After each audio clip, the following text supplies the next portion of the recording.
Так, я надеюсь, меня слышно, видно. Видно презентацию? Сейчас, секундочку. Сейчас. Так, Мгм. Вот сейчас видно? Вот, да, вот теперь видно. Супер.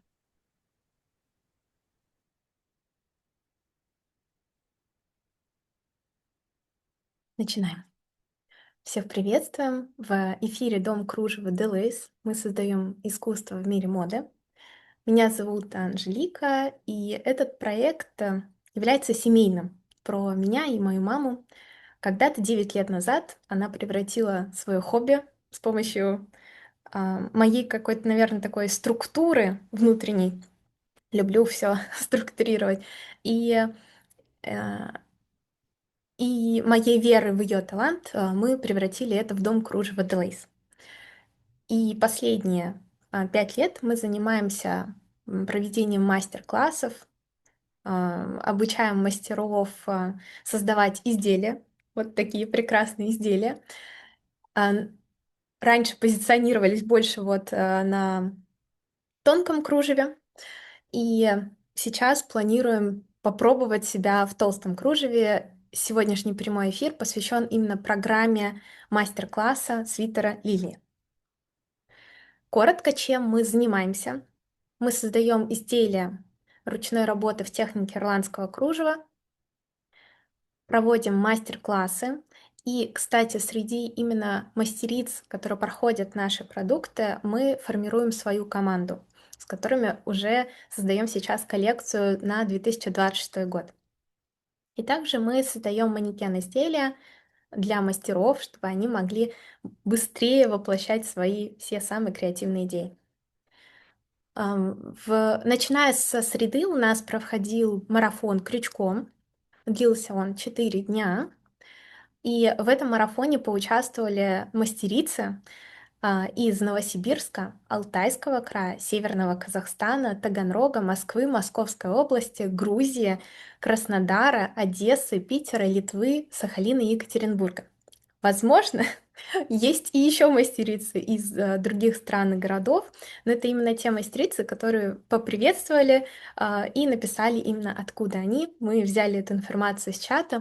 Очень приятно знать, что границы расширяются, да, у нас открываются новые страны, и мастерицы по всему миру вяжут. Это всегда радует, потому что творчество, на мой взгляд, должно быть больше. Также мы собрали небольшую подборку фотографий мастериц, которые принимали участие в этом марафоне. Да, те мастерицы, которые подписывали свои фотографии, они оказались здесь именно со своим именем, фамилией. Также огромная благодарность всем мастерицам, которые красиво фотографировали свои мотивы, чтобы мы понимали и объем их вязания, рядом клали крючок, да, и либо бирку, либо вот ниточку, где было видно, какое соотношение у этой ниточки, сколько идет метраж, сколько идет граммовка, для того, чтобы куратору было намного удобнее посмотреть и дать обратную связь. Это всегда приветствуется, правильное, красивое сфотографированное домашнее задание для того, чтобы получить грамотную обратную связь. Ведь при хорошем освещении видно все петельки, и таким образом куратору как минимум просто приятней будет рассматривать вашу работу. Мастерицы, я думаю, вы видите, что они очень талантливые, действительно хорошо выполнили марафон, прошли, сделали все уроки, сделали такие коллажи, да, собрали все мотивы на одной фотографии. Кто-то даже очень креативно фотографировал. Всегда очень приятно, что мастер с креативом подходит к выполнению домашнего задания. Также в рамках марафона у нас проходил прямой эфир, посвященный инструментам и пряжам. Запись на этот эфир у нас сохранена в нашем YouTube-канале, и также есть ссылка в Telegram. Если у кого-то не работает YouTube, там есть прямая ссылка на видео. Можете посмотреть. Эфир очень интересный получился. Я не смогла потом уснуть до 2 часов ночи. очень перевозбудилась в хорошем смысле. Много было таких эмоций приятных. Плюс именно в тот день Раиса а, довязала этот прекрасный свитер, и я не могла им налюбоваться. А мастерицы, кто сейчас уже проходит мастер-класс, и уже тоже планирует вязать этот свитер, внутри чата написали и назвали этот свитер «Доспехи королевы», и там было столько приятных комментариев. Я очень рада, что вам понравился мой эскиз. Также мы оставим к описанию к этому видео после просмотра вы сможете получить PDF-файл по инструментам, если, возможно, нет времени посмотреть запись эфира, да, но вы хотите действительно разобраться в инструментах и в пряже, что лучше подходит для вязания теплой Ирландии, можете скачать данный PDF-файл. Нашим главным мастером нашей студии и моей прекрасной мамой является Раиса Демидова. Я надеюсь, что она сейчас в эфире и скажет вам приветственное слово. Я знаю, что она следила за марафоном, записывала вам кружочки, обратную связь и просматривала домашние задания также с Олесей. Я уверена, что ей есть что сказать и прокомментировать.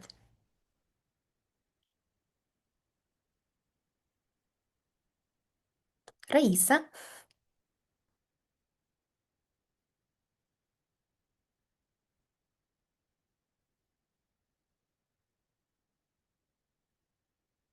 Света, а, а мама в эфире?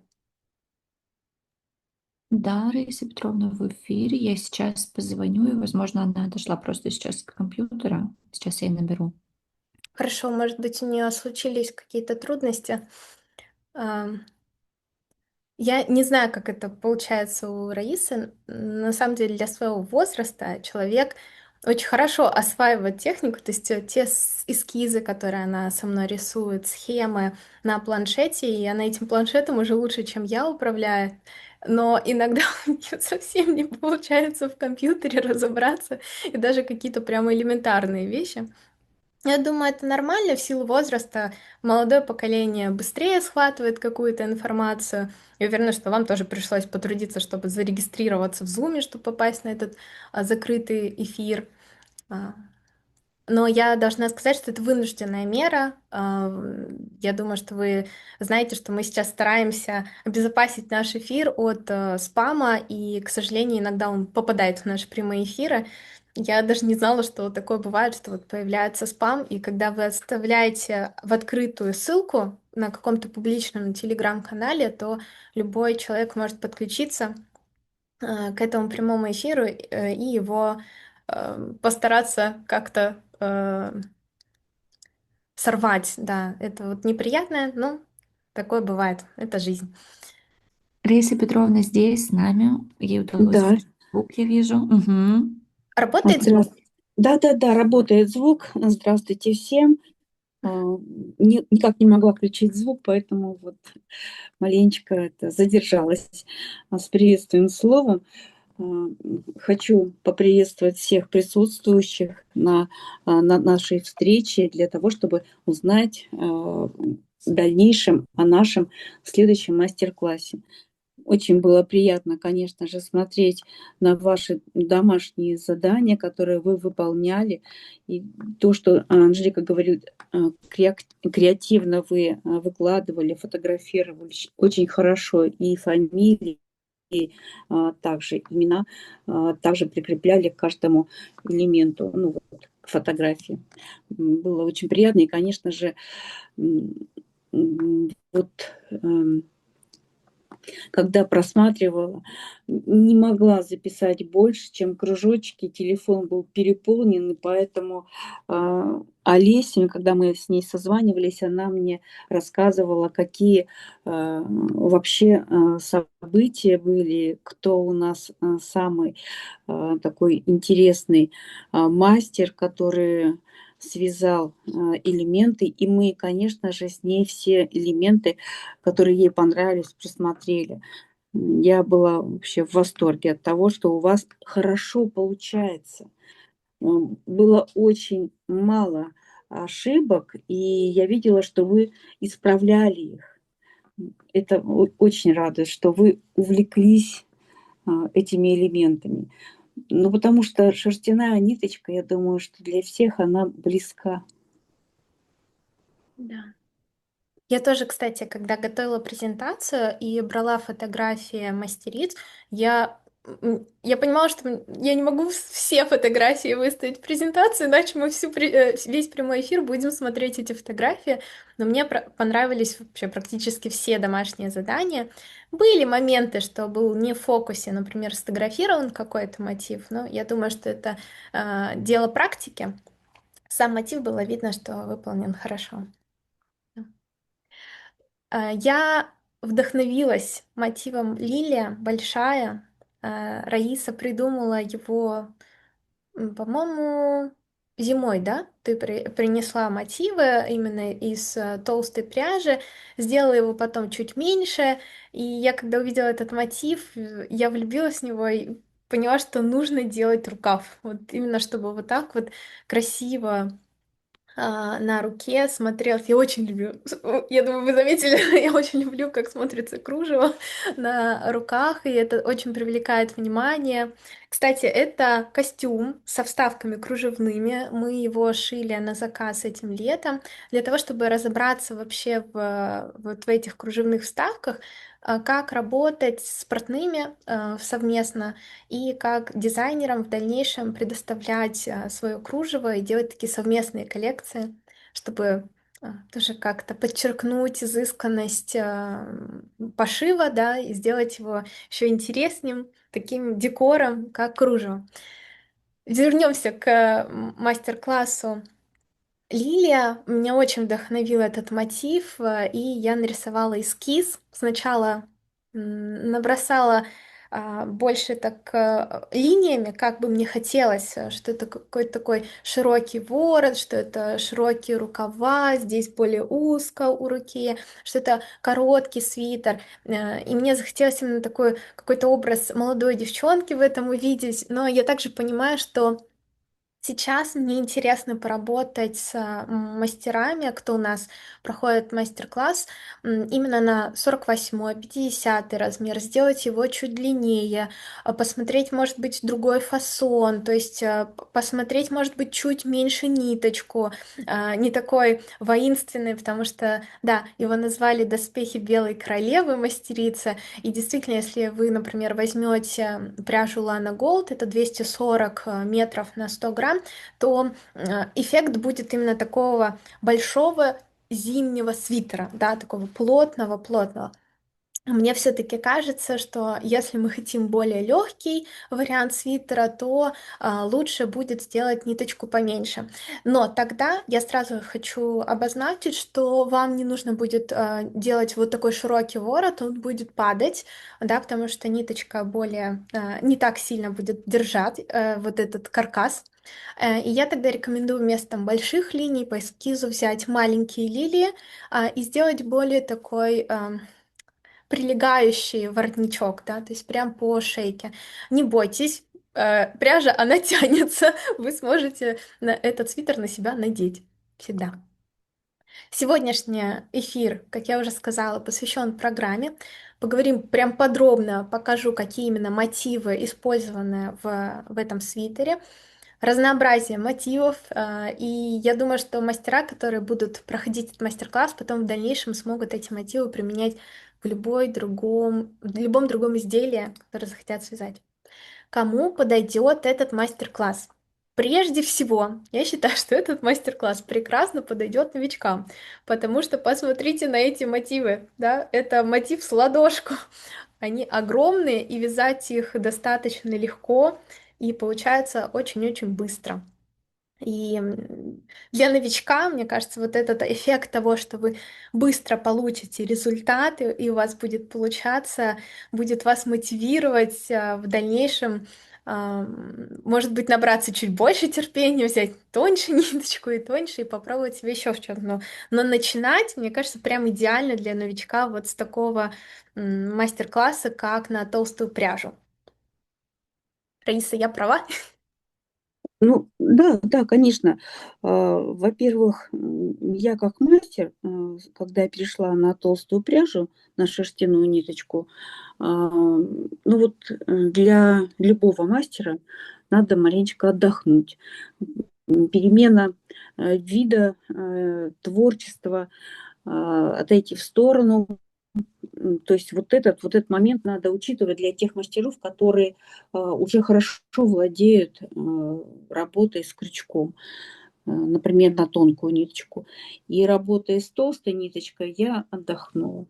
Да. Так что и, если честно, вот у самой был такой страх, потому что я привыкла с тонкой ниточкой, маленькие элементы, абсолютно маленькие. Вот если вы посмотрите, вот Анжелика сделала как раз фотографии, с какими мы маленькими элементами Работали. вообще работали. Да, Вот они и есть, вот перейти на они. сразу, да, на такие огромные, это просто абсолютно другое ощущение. У меня очень было сложно представить, как же я буду делать сборку с такими большими элементами. Но оказалось все очень просто. Это, знаете, как в кукольные домики вот такие поиграть. Вот в детстве мы играли куколок, обшивали. Так и здесь получился вот такой свитер. Он получился как для меня, как игрушка. То есть здесь он легко вяжется, и поэтому я думаю, что профессиональный мастер, он просто отдохнет. А тот, кто начинающий мастер, я думаю, что здесь ему будет легче входить вообще в ирландское кружево.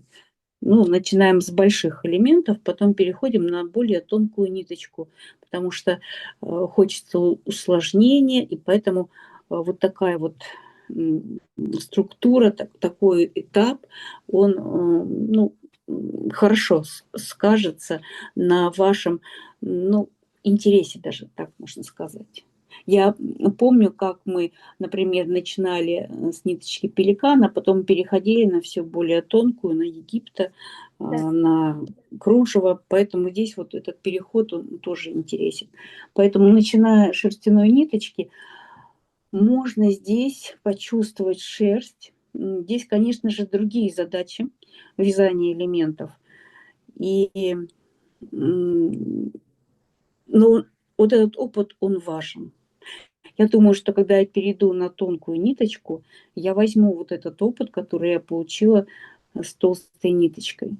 Вообще все элементы, которые мы придумали, они абсолютно наши. Мы их придумали сами, и они необычные. И тем самым, что они отличаются от тех изделий, которые сейчас есть на рынке, именно шерстяной ниточкой. Поэтому они будут выделяться, и мне очень нравится. И то, что сейчас в мастерской мастерицы помогают мне, навязали много-много элементов, и мы будем делать следующие изделия из этой толстой пряжи. Сборка идет очень быстро, как я сказала, как на куколку. Вот. Почти сделала за 3 дня сборку изделия. Но ты еще сняла урок, и мне кажется, первые полдня мы, ну, как бы, в принципе, просто так настраивались, возможно это или нет. Я уверена, что ты сможешь сделать сборку и за 2 дня спокойно, прям вот в спокойном своем темпе. Ну, я думаю, что ну, у меня было много страхов, если честно. Я человек простой, обыкновенный, поэтому также существуют какие-то вот страхи и у меня. Поэтому здесь вот эти первые шаги в сборке, они сразу же пропали, вот эти страхи, когда мы начали делать сборку. То есть как только у нас вышел один рукав, Да, понятно стало сразу же, это как идет возможно. сбор. Да, это возможно и красиво получается. Мы правильно подобрали ниточки на сеточку, мы правильно подобрали именно ячейку для сеточки по толщине нитки соответствует, по цвету, поэтому оно все пошло очень быстро. Да. Здесь вот такой вот момент. Я, кстати, тоже хочу подчеркнуть от моей, что ты живой человек. Я в Я этом живу убедилась, абсолютно. потому что я помню, как ты откладывала сборку. То есть ты, мне кажется, У даже меня так, страхи были.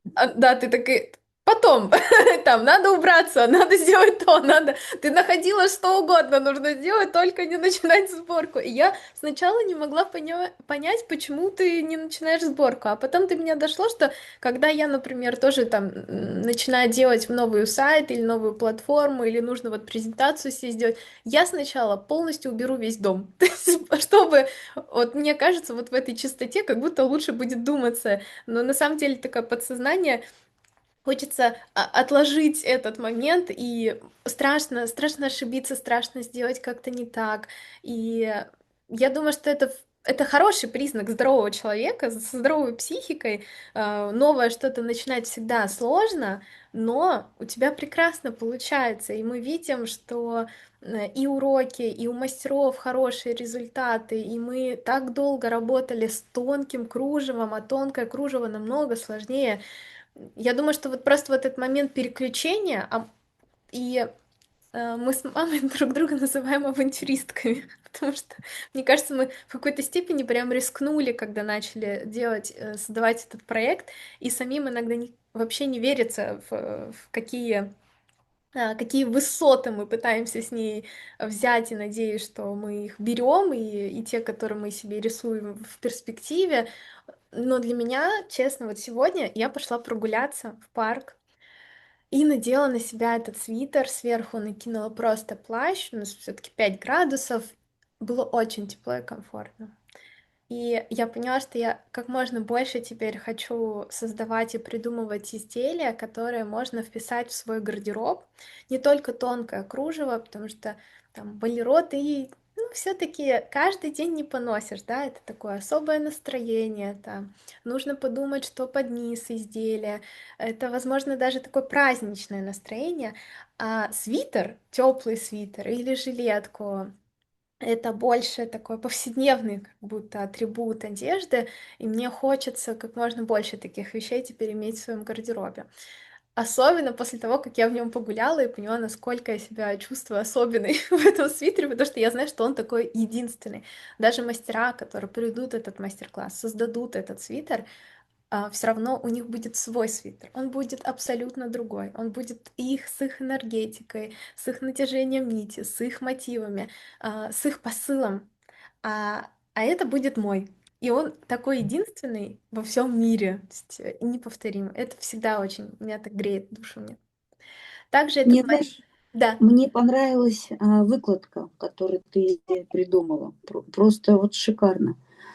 Шикарно. Мне очень нравится у тебя вкус, а, что ты далека от вязания, и благодаря этому идет новый стиль. Просто новый стиль.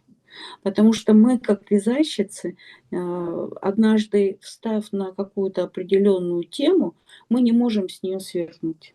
Вот мгм, покуда у нас не взять за ручку и не повести другой дорогой, и показать, что здесь тоже интересно, может быть, да. для нас.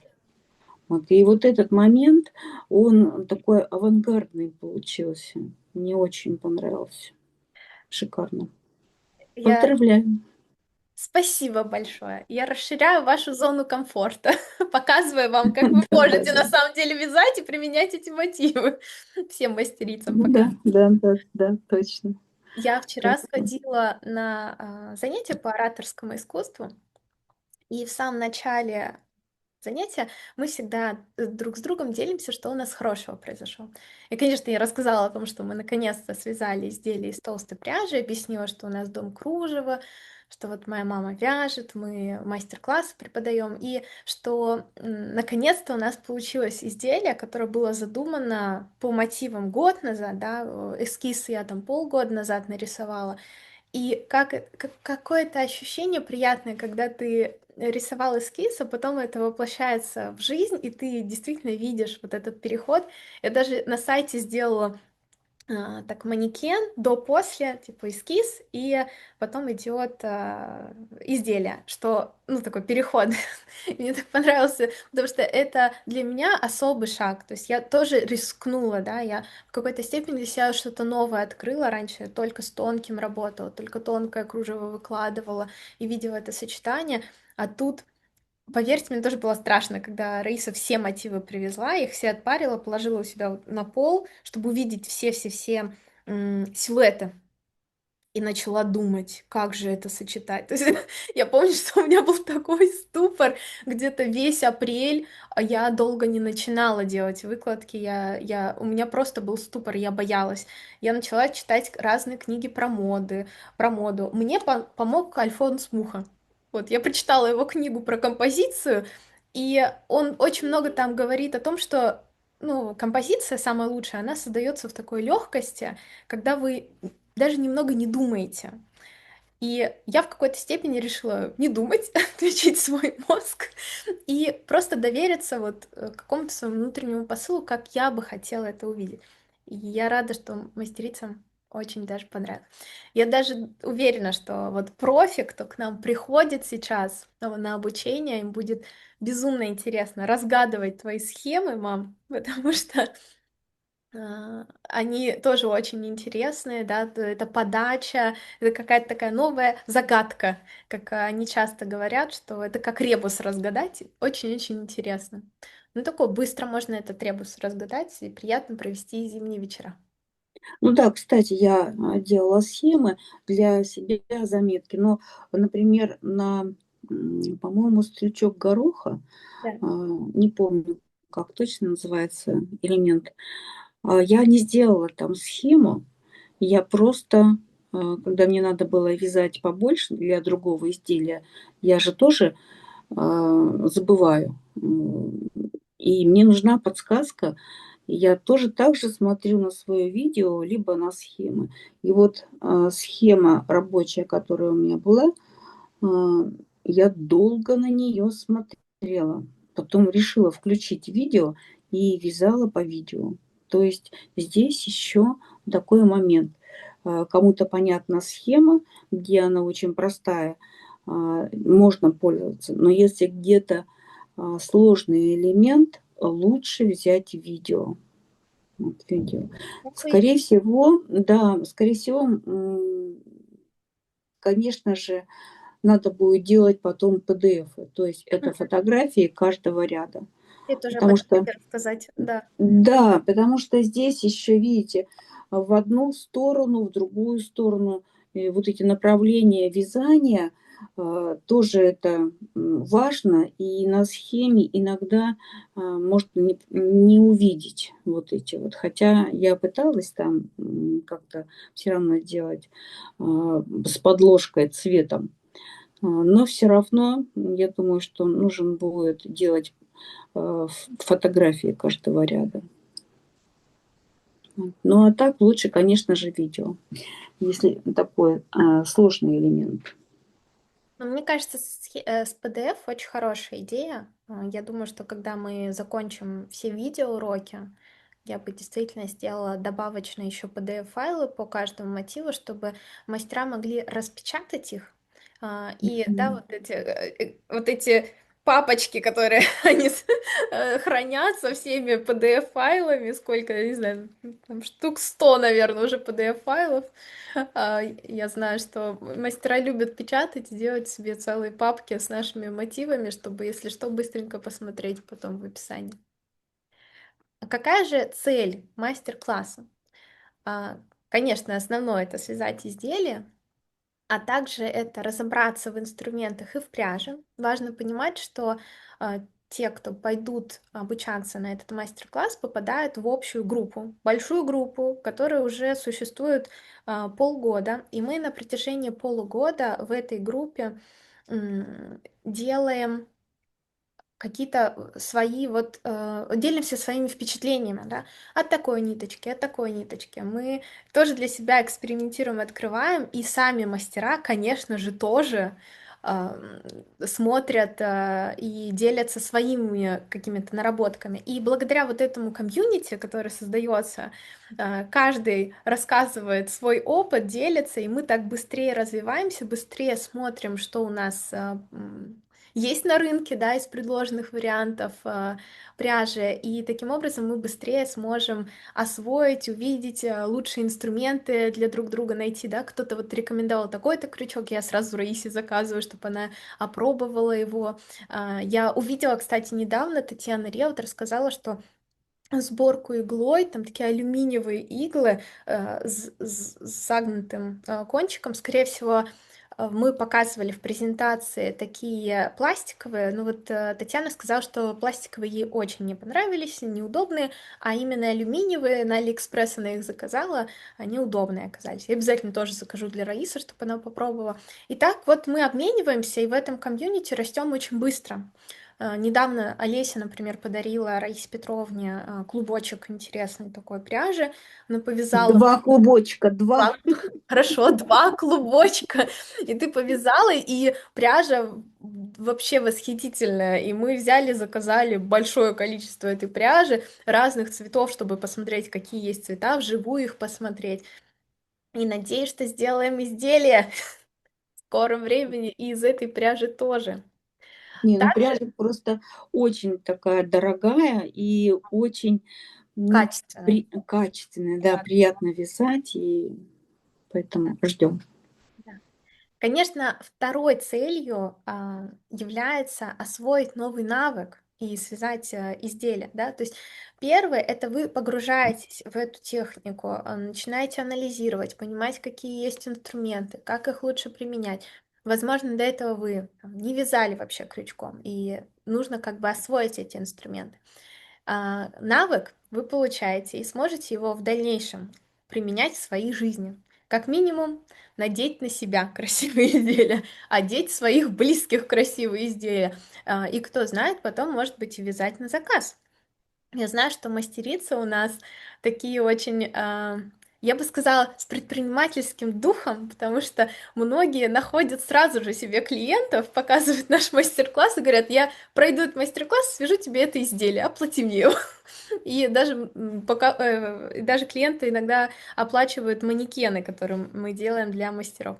В общем, предпринимательские такие навыки у мастеров 100% есть, но как минимум просто провести приятно время и получить удовольствие от процесса в момент вязания. И, конечно, этот навык потом в дальнейшем можно будет и монетизировать, но прежде всего я бы делала акцент на том, что это как хобби, это как отдых, это как приятно провести время в удовольствии, немножко замедлиться. Я знаю, что у многих мастеров есть особое свое место, там своя корзинка со всеми там клубочками, и близкие знают, что их нельзя трогать. И в момент, когда они вяжут, нельзя трогать. И вот эту корзинку священную тоже нельзя трогать, потому что это вот личное пространство для каждого мастера. И как только все домашние дела сделаны, каждая мастерица садится в свое любимое место удобное, включает освещение и начинает творить за просмотром любимого сериала или как минимум просто за просмотром видео создает новый мотив. Это такое приятное времяпровождение, когда сейчас мир такой ускоренный, все куда-то бегут, немножко замедлиться, немножко посвятить себе время. Я, если честно, даже очень сильно мечтаю, что когда-нибудь, когда мы закончим все циклы нашей работы, я тоже сяду и начну вязать. И, скорее всего, я начну именно с нашего мастер-класса «Новичок», который мы сейчас перезаливаем, пересоздаем с упором на технологию, именно технику ирландского кружева. А в дальнейшем мне бы очень хотелось именно теплую Ирландию освоить. Толстушку я попробовала связать, но я поняла, что мне навыков не хватает. Все-таки вязание крючком самые там, самые, наверное, такие основные. И когда я делилась с мастером, который сейчас нам создает МК «Новичок», она все мои какие-то такие наработки, наблюдения возьмет на заметку. Обязательно мы сделаем хороший продукт. Из чего? А, Да. я еще хотела сказать еще, я узнала о хороших крючках именно от наших мастериц. Потому что крючки, которые Ирина мне посоветовала, Кловер, да, Амур, мне очень понравился. Вот такой еще момент, потому что каждый хочет поделиться тем, что он нарыл для вязания. Поэтому здесь мы экономим друг другу время на поиски, на освоение чего-то нового. Вот это такой же момент, думаю, что есть. И пряжа, и крючки, и все остальное. Тем более. Новый мастер-класс. Да. Из чего состоит мастер-класс? Он состоит из теории цвета, из мотивов, выкладки эскиза, сборки изделия, общения с мастером, закрытый чат и прямые эфиры. Теория цвета. За основу теории цвета мы взяли теорию Иоханнеса Итона. Это, на мой взгляд, первый художник-дизайнер. Именно тот, кто создал цветовой круг, переработал его, свою версию сделал цветового круга, рассказал про разные сочетания, комплементарные, аналоговые и так далее. И я записала для вас такое небольшое пояснительное видео про вот этот цветовой круг. Возможно, вы о нем уже слышали и слышали про это сочетание, но здесь именно видео, мой взгляд, с упором на вязание, да, то есть какие цвета лучше брать, с каких цветов лучше начинать, как лучше между собой сочетать изделия, и если вы делаете цветное изделие, то на каких цветах останавливаться. Я считаю, что важно добавить такой небольшое видео теоретическое с моим, да, видением. Э, Это такой наработанный опыт за, по-моему, мы через 4 года где-то по работе плотной по мастер-классам решили записать именно урок по теории цвета. Еще у нас есть теория композиции, но это это сложное видео, оно больше ориентировано на мастеров, которые из тонкой пряжи вяжут, и такой, я бы сказала, профи-профи, и хочет из этого сделать действительно свою карьеру. Вот, а теория цвета будет полезна всем, мы поэтому решили его добавлять, это видео, во все наши мастер-классы дополнительно. Состоит мастер-класс «Свитер Лилия» из 3 частей. И в эту часть входит, конечно, изучение мотивов и сборка. Какие мотивы входят? Пуговка, колечко с пико, трилистник, 3 горошины. Пуговку, колечко с пико и 3 горошины вы уже изучили на марафоне. И также дополнительно, если вы не планируете к нам идти на обучение по свитеру, но хотите еще пройти какой-нибудь мастер-класс, вы можете подписаться на наш телеграм-канал и получить мотив листок в подарок. Он входит в мастер-класс Лилия, и также есть далее у нас идут мастер-класс «Капля вечерняя роса». Хороший мотив. Раиса Петровна, подскажите, что именно стало вдохновением придумать такой мотив? Если честно, уже даже и не помню. Не помнишь? Не помню. Да, это тунисские столбики. Вот эти.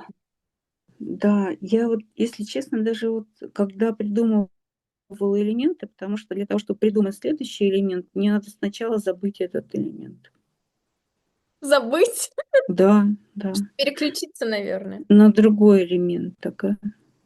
Поэтому для меня они также новые элементы, как и для вас. Поэтому я также включаю видео, также смотрю схемы, которые я рисовала. То есть вот, ну они все интересные. Мне очень интересно было работать с шерстью, потому что она отличается от хлопка. Даже я когда вот смотрела ваши домашние задания, которые вы сдавали на марафоне, и там у нас было колечко. И вот вроде бы один цилиндр, вроде бы один крючок, одна рука, то есть один мастер все это создавал с общими, так сказать, одинаковыми исходными данными, но колечко получается разное. А почему? Потому что ниточка шерстяная, если чуть слабже вы вяжете, то она получается толстенькая. И вот эти вот моменты здесь тоже надо учитывать. Поэтому для меня освоение шерстяной ниточки как мастеру было интересно. То есть там совершенно другие задачи, которые вообще-то есть. Да. А я, Так знаешь, что мгм. могу прокомментировать мотивы с точки зрения дизайна. Мне очень нравится мотив листок и капля вечерняя роса, потому что эти мотивы могут быть центральными. Что я имею в виду? Я, как дизайнер, рассуждаю на тему того, да, как эти мотивы лучше располагать. И у нас всегда есть какие-то центральные мотивы, есть мотивы, которые их поддерживают. Для меня это всегда симметрия. То есть мы центральные мотивы располагаем, а рядом с ним вот тут симметрия, да, будет у нас, и вот сюда тоже пойдет симметрия. И вот уже образуется какой-то определенный рисунок. Если мы еще добавляем акценты в виде колечек, пуговок, то у нас появляется такая гармоничная выкладка. Например, этот мотив, он меньше, чем листок, почти в 2 раза.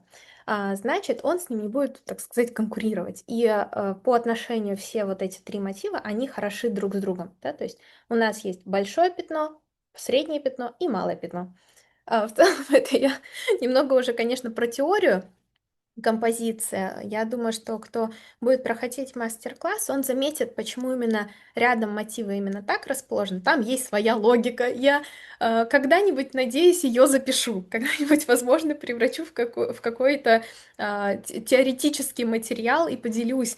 Но эта логика, она у меня пока идет интуитивно. То есть спасибо маме, папе за художественное образование, за работы в мастерских, за то, что, в принципе, меня водили по всем возможным выставкам, и я впитывала все это время там, картины, смотрела различные работы дизайнеров, и это сформировало мою насмотренность, что позволяет мне сейчас не думать про композицию. То есть я ее не делаю специально, но мне очень хочется и вас как бы научить, да, то есть вам передать этот навык, почему так располагать, или что за этим стоит, да, какие есть правила.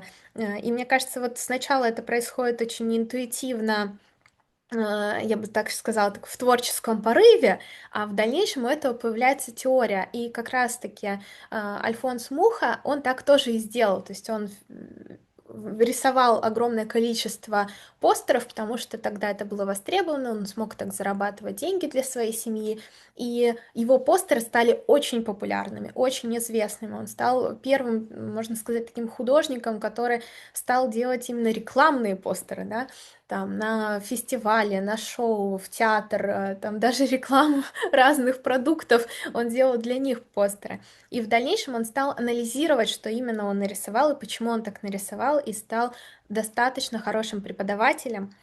Для своих времен, мне кажется, он прям сделал революцию. Может быть, если чуть позже бы еще захватил время там 50-х, 60-х, то смог бы больше рассказать, но все знают, да, что события, которые произошли в середине 20 века, к сожалению, ему не дали это.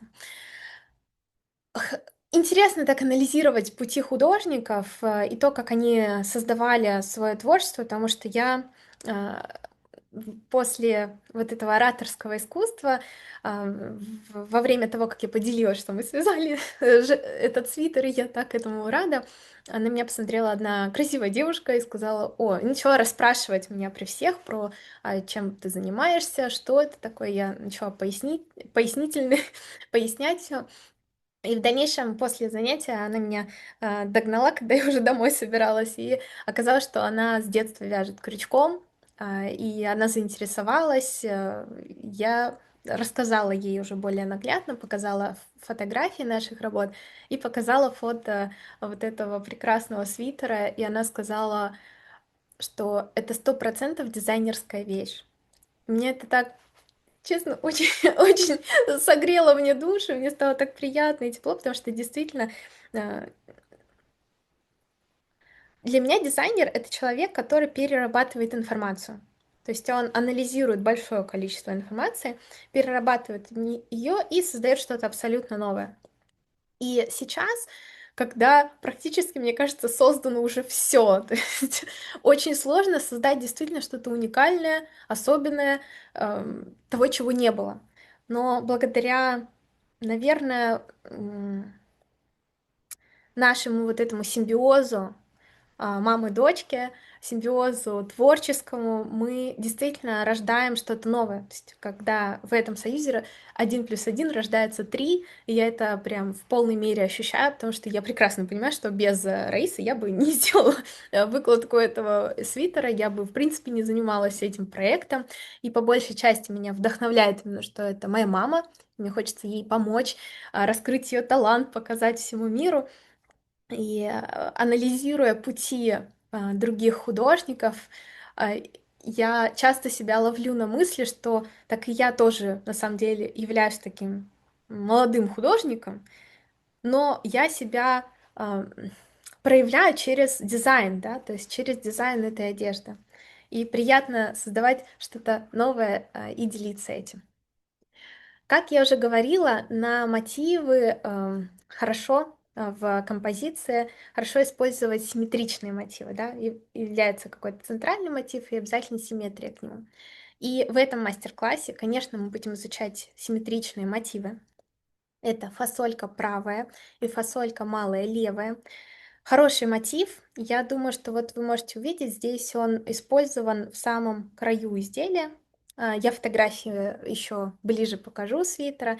Вы можете увидеть такой приятный изгиб, хорошо вписывается в композицию, хорошо ее дополняет, особенно с перышками, потому что перышки имеют определенный свой изгиб, и нужно его обязательно подчеркивать, то есть нужно как-то подстраивать, и вот этот поток, который создает перышко, нужно поддерживать фасолькой. Лепестки, получается, лилии у нас малые, правый и левый будет изучен. И сейчас начинается такой комплекс, потому что у нас есть и большие, и серединка, и сами лилии. Что мне нравится в вязании Раисы, в ее подчерке вязания, это то, что он имеет свой стиль. Да? То есть и сами изделия получаются гармоничными именно потому, что есть единый стиль. Общая стилистика мотивов создает гармонию в самом изделии. И на данном изделии самым гармоничным, да, и вообще основой этого, напоминаю, свитера лилии является мотив лилия, большая. А далее к ней идут уже ее такие отдельные части. Малые лепестки лилии, большие лепестки лилии, серединка лепесток, вот этот центральный, можно сделать его цветущим, и можно такой же листик сделать после цветия. Обратите внимание, что такие листики после цветия я использовала по бокам на эскизе рукава, а, например, цветущие на спинке по центру идут вот эта косичка, чтобы подчеркнуть центральную линию спины. Также сама лилия малая и лилия большая. Как я уже говорила, если кто-то хочет свитер сделать более таким легким, да, чтобы он не был именно большим зимним свитером, а скорее свитером чуть-чуть менее плотным, то есть это где-то на 1/25, я бы так сказала. Вы можете взять поменьше метраж, поменьше граммовку, вернее, побольше метраж, поменьше граммовку, и на в воротничке использовать именно малую лилию вот здесь по бокам и сделать его более таким прислоненным к самой шее, да, то есть более плотно сидящим, чтобы свитер был менее воинственный и не смотрелся как доспехи. Если вы хотите как доспехи, тогда смело берите Alize Lana Gold, делайте большие лилии и ставьте их вот именно по бокам горлышка. Малый лист перо, средний лист перо и большой лист перо. Вот сейчас я показываю вам большой лист перо. Это вот он с ладошку, очень большой. То есть, конечно, малый лист перо вот так, да, он уже меньше, меньше, чем ладошка. И у них между ними есть еще связующий средний лист перо. На это у нас посвящено 3 урока. И На эти мастер-классы я бы очень хотела, чтобы Раиса в дальнейшем добавила тоже схему. Надеюсь, она прислушается. Но, на мой взгляд, очень, на самом деле, приятный такой мотив. м, И хорошо в композицию сочетается с лилиями. Раиса Петровна, а вот как вы придумали перышко? Не знаю. А Ну, здесь необычность вязания в том, что надо было шерстяной нить. Если мы в хлопке ищем какой-то лоск, Да. какую-то вот разную фактуру в исполнении хлопковой ниточки, да, то там, конечно же, бурдон, который дает этот лоск, там совсем другие как бы ощущения хлопковой нитки. А в шерстяной нитке невозможно сделать лоск. Но нужно тоже делать какой-то вот объем, то есть М. здесь дать какую-то фактуру, перелом какого-то вот луча света, где необходимо. И поэтому вот придумала вот эти ребра и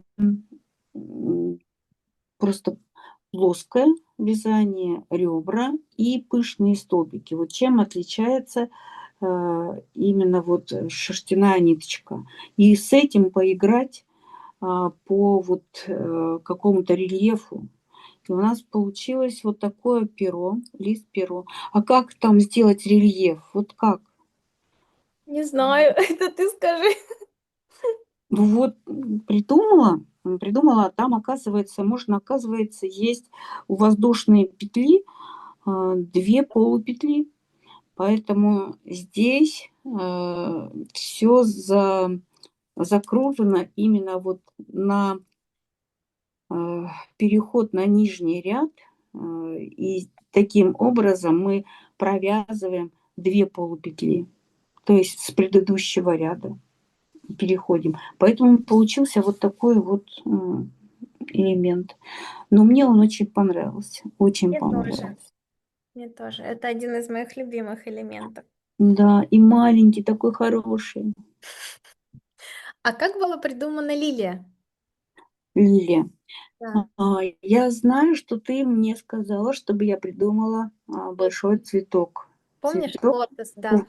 или Я, кувшинка, или что-то такое было, да? я в Индии Задание. залетала, мне так понравились их вот эти все орнаменты. Я помню, что я тебе прям показывала, да, я хотела лотос. Но ты принесла Да, такой лотос. огромный цветок. Он действительно выглядит, кстати, как лотос, но в дальнейшем, я так понимаю, ты от него отказалась и переработала его в более такой. Да, да, я сначала сделала лотос, а потом, когда я поняла, что в этом цветке не хватает, ну, вот какого-то еще рельефа, чтобы либо он должен быть плоским, либо он должен быть объемным. И как раз получилось, что вот эти кончики необходимо было как-то выделить у каждого листа. И вот таким образом тоже взяла этот рельеф с перышек. То есть вы даже посмотрите, что такое стилистика. Это переход от одного элемента к другому, беря от другого элемента какую-то часть. И вот Мгм. эта часть, она вот переходит к одному и к другому. Вот таким образом и получается стиль. Вот. То есть они чем-то похожи и, конечно же, друг от друга отличаются. Вот таким образом придумала вот этот элемент, когда вязала здесь вот последние вот эти вот листы, чтобы форма была красивая, они вяжутся не совсем так, как внутренние. Поэтому вы, когда будете Есть свои изучать, нюансы, да? да, вы когда будете изучать этот урок, вы поймете, потому что здесь в одну сторону вот эти вот загибы, а второй уже пошел большой лист, он совсем по-другому вяжется. И благодаря этому они и, получается, дополняют друг друга по форме. Вот эта форма, вот мы ее и оставили. То есть я пришла как бы к такому выводу, что вот это вот будет интересно. Ну, я думаю, что тебе понравилось. Мне очень понравилось. Очень. Вот. Тебе понравилось, и ты сразу же его на ручку посмотрела и сказала, что я вот хочу его, Да, это будет. чтобы он был. Мак луговой. Кстати, в этом мастер-классе есть добавочные мотивы, которые не входят а, в эскиз именно этого свитера, но вы сможете все равно изучить эти мотивы. У нас это мак луговой и мак садовый. Вот мак садовый не входит, но я думаю, что если вы захотите, вы сможете поменять, например, вместо лугового поставить садовый. Да. Это есть такие мотивы, да, как сказала Раиса, где стилистика сохранена, они немного видоизменены, и для того, чтобы сохранить единую гармонию. И мы некоторые мотивы в одном видео снимали, чтобы было удобно. Поэтому они могут не быть в самом изделии, но в вашу копилочку мотивов они добавляются. Малый То есть в одном уроке два элемента, да? Да, я, по-моему, посмотрела, так и есть. Вот именно мак садовый и мак луговой вместе были. Понятно.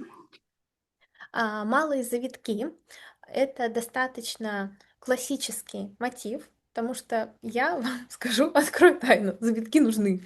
Завитки, завитки, завитки, они абсолютно необходимы при любой выкладке. Они очень спасают композицию, помогают сделать вот это направление. И самое приятное, что они симметричные, и вы можете их применять и в других своих изделиях. Малые завитки, получается, правый и левый, и, конечно, к ним идет схема. Стручок клевера — один из моих самых любимых мотивов. Он у нас использован вот в самом центре, да, я думаю, вот тут видно. Прям по центру композиция. У него очень необычная форма, но благодаря вот этой своей такой вытянутой форме он создает направление, и глаз, он цепляется, и это причем он же не прямой, да, он такой играющий, как волна. Мне очень нравится этот мотив, его приятно разглядывать, его приятно встраивать в композицию, безумно интересный. Как ты придумала стричок клевера? Не знаю, мне сама он понравился, потому что ты видишь же, да, что мы его использовали. И Да, тоже курточки в бомбере. да, мы почему? Очень интересно. Кстати, он может и внизу идти в изделии, и ну, с ним можно поработать. Вот этот элемент я не смогла вязать по схеме, потому что вот это симметричные элементы, я запуталась. Сама запуталась, когда ну, вернулась, мне надо было довязать их несколько пар еще. И просто включила видео и вязала по видео. Совсем как бы по времени не сильно длинный по видео элемент, я успевала связать полностью этот элемент под видео. Так что вот этот момент, вот мне вот этот элемент по видео больше всего понравился, чем по схеме. Я хочу организационный такой момент. Вижу, что мне Света пишет, пишут ей мастерицы вопросы касательно мастер-класса. Пожалуйста, если у вас есть вопросы, пишите либо здесь в чате, либо нашему администратору в телеграм-канале. Я все вопросы зачитаю. Этот прямой эфир, он больше ориентирован на рассказать программу мастер-класса, и здесь без возможности включения другим видео и микрофона мы в самом начале в настройках Zoom сделали так, что только будет презентация включена, поэтому я с удовольствием отвечу на все ваши вопросы. Здесь у нас есть Раиса, пожалуйста, пишите их текстом. Я вижу, что уже один вопрос есть, и в конце эфира я их зачитаю и отвечу. Так, стричок клевера, двойные завитки папоротника. Очень классный мотив. Его так интересно располагать именно на плечах. Мне он очень нравится. Я его еще в одном изделии применила, в изделии жакета. Да, у нас будет еще такой жакет, тоже из плотной пряжи. Мотивы практически на него уже все довязаны, и скоро будет сборка. И там будут ракушки. Кто видел, уже смотрел наши прямые эфиры, где я показывала Это не ракушки, это улитки. улитки, да, улитки. Двойные завитки папоротника идут в двух видах, и на данном мастер-классе, на данном изделии использован еще более такой удлиненный двойной завиток. Есть еще более укороченный вариант. Все схемы, их 4, они есть уже на платформе. Вы сможете для себя выбрать. Возможно, вдруг вы делаете свитер меньше, да, и вам не нужен такой удлиненный вариант, вам наоборот хочется по композиции сделать поменьше, взять, использовать завиток, то можете его использовать. Завитки папоротника по отдельности. Я, как уже сказала, очень нужны в композиции завитки. Они просто необходимы.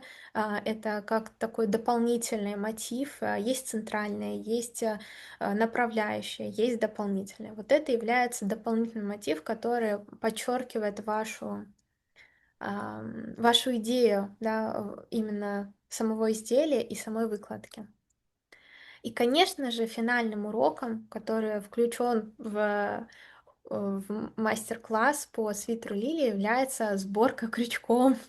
Сборка крючком, расскажем все нюансы.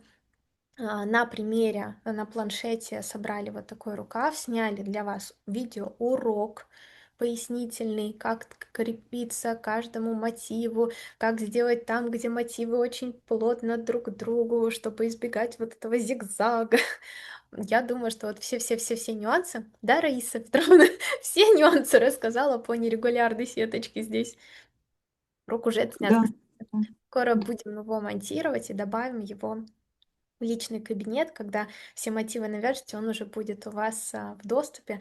Сможете ознакомиться с нерегулярной сеточкой, потому что, возможно, да, на этот мастер-класс пойдут те, кто еще ам, никогда не делал сборку. И поверьте, лучше познакомиться с нерегулярной сеточкой на чем-то таком более простом, объемном, большом. Да, крючок все-таки идет чуть больше, чем на сборку тонкой пряжи. Там вообще крючок 0,75 или 0,5. Я не представляю, как мастера это делают. Здесь крючок побольше, и я уверена, что сборка будет поприятней. Есть, может быть, какие-то комментарии у тебя по поводу нерегулярной сеточки именно с шерстью? Нет, здесь просто надо пробовать. Она вообще вяжется, как оказалось, намного проще. Да? Вот. Да, вот эти все нюансы, которые есть в хлопковой ниточке, они уходят на второй план, потому что хлопок, он не тянется, как вы знаете, а шерсть тянется. Поэтому она как тянется, так и спружинивается. Поэтому, когда вы будете вязать сеточку, будут какие-то моменты, если будет даже большая ячейка получаться, рядом с вами будет иголка. Ну, я покажу там на видео, как это можно будет уменьшить ячейку. Мгм. Мы всю неделю я создавала для вас личную платформу на нашей такой новой площадке. Почему хотим перейти на новую площадку? Во-первых, мне бы очень хотелось для вас создать такую экосистему, где все в одном месте, очень удобно, и где больше есть интерактивности внутри, то есть самой этой площадки. Эта площадка будет доступна с Телеграма. То есть вам не обязательно каждый раз, например, в браузере, в телефоне заходить на сайт. Вы сможете закрепить это в избранном в Телеграме. Даже вот знаете, есть такая история, как закреп какого-то чата. Вот вы избранное можете закрепить, и у вас там всегда будет доступ к этому мастер-классу. И то есть не обязательно открывать именно браузер. Я честно считаю, что это феноменально, потому что когда я обучалась и проходила тоже обучение на той площадке, на которой мы раньше построили, у другого преподавателя по китайской астрологии было крайне неудобно. Каждый раз искала эту ссылку. Потом узнала, что можно, оказывается, в айфонах есть такая функция, можно эту ссылку превратить в приложение на самом экране домашнем. Но я понимаю, я не знаю, как это сделать в андроидах. Если бы я знала, я обязательно бы вам рассказала. Все мастера, которые со мной вживую встречались, если я видела, что у них iPhone, я им старалась сделать вот эту ссылку на нашу прошлую платформу. Сейчас мне хочется создать для вас более удобный сервис, да, где все будет продумано, собрано, и мы очень очень много вложили в то, чтобы это все упаковать и сделать, доступным, интересным, удобным. Конечно, возможно, могут быть баги. Я сразу же предупреждаю, потому что платформа вообще очень-очень новая. Я буду вам безумно благодарна за обратную связь. Можете, если что-то там случится или что-то не откроется, обязательно пишите мне. Я сразу же программистам, чтобы мы это исправили. И с такой обратной связью мы сможем сделать, как можно лучше эту платформу. Все в одном месте. Как я и обещала, по теории цвета видео. Там даже есть домашнее задание. Можете его напрямую мне отправлять, я обязательно вам дам обратную связь. Также я привожу туда все источники, откуда беру информацию. Это не только книга, это разные статьи, разные книги, которые... Не только книга Иоханнеса Итона по теории цвета, но и другие. Я собрала все, что могла найти про цвет, и собрала это все в одну единую презентацию. Также каждый урок на отдельной странице у нас находится. Вверху, в самом начале, будет всегда обновляться дата, когда будет прямой эфир. Оттуда будет прямая ссылка на закрытый чат, но вам достаточно в него войти только один раз, и вы будете в нем. Внимание! Мы добавляем вас в чат, который уже существует. То есть чат, где мастера уже на протяжении полугода вяжут свои изделия в технике теплой Ирландии, создают свои а, одежды, да, то есть они делятся своим опытом, там есть прямые эфиры, вы сможете даже предыдущие прямые эфиры посмотреть, разборы каких-то мотивов именно с Раисой. И также на каждой странице по мастер-классу есть видео есть доступ на YouTube и есть на хостинг, видеохостинг, где, если YouTube не работает, нажимайте на кнопочку вот тут ниже под видео, и вам открывается это видео. Описание домашнего задания, кнопка, чтобы отправить его в общий чат, схема и подборка работ. Мы постараемся эти подборки обновлять, будут красивые фотографии, сделанные вами. Кстати, я даже инструкцию о том, как правильно делать домашнее задание, его сдавать, фотографировать тоже включила в эту платформу. Я обязательно буду этот пример работы обновлять и добавлять на платформу. Свитер Лилия. Мне хочется вам показать со всех сторон эти фотографии. Я думаю, что Света в ближайшее время тоже выложит на канал. Вот здесь можете увидеть, что идет лепесток лилия по серединке, да, цветущий, именно вот с этими шишечками, и он очень хорошо гармонирует вот именно с большой лилией, которая у нас идет вернее, тут малая лилия идет, которая у нас идет на шее. И вот такой переход. Обратите внимание, что здесь пуговки достаточно большие. То есть пуговки более маленькие, есть пуговки более большие. И, конечно же, вся выкладка, она симметричная. Такое изделие можно собрать на планшете. Я планирую вообще эскизы я рисую в 3D, но я думаю, что для вашего удобства я сделаю даже плоский эскиз получается, как рукав, спинка и перед. И, может быть, боковая проекция все-таки сделаю ее плоской, чтобы вы понимали, где эти связующие есть и как лучше крепиться. Но нужно понимать, что каждый мастер вяжет своим натяжением нити. У каждого мастера будет своя ниточка. Где-то чуть меньше, где-то чуть больше мотива. Это нормально. Что я рекомендую? Оставить центральные линии, не несущими, так сказать, и линия по рукаву. Я думаю, рукав, он на самом деле тянется и подойдет большому количеству мастериц. Можно дополнительно оставить здесь под мышкой больше мотива, чтобы рукав был более широким, если вы будете делать на размер больше, чем 48, там, 50, 52. Как удлинить изделие? Здесь мы самый нижний ряд всех мотивов сдвинем вниз, и я дорисую, какие именно мотивы мы доложим, потому что у меня сейчас есть на курирование, так сказать, индивидуальном несколько мастеров, которые хотят сделать изделия 48 размера более низко, ну, более заниженные, и 50, по-моему, второй размер. Мы постараемся сделать вместе эту раскладку, и я это обязательно зафиксирую и добавлю потом в дальнейшем дополнительно к техническому заданию, которое будет обновляться, и вы сможете его скачивать и смотреть. Да. Как смотрится. Рукав мне так нравится. Очень красивые мотивы и сочетания. Здесь у нас уже идет листик послецветия. Мне именно захотелось его использовать, потому что здесь идет малая лилия, и как будто бы не хочется повторяться и там, сделать вот эту косичку цветущую, а вот немножко разбить композицию, сделать ее более такой интересной, разнообразной.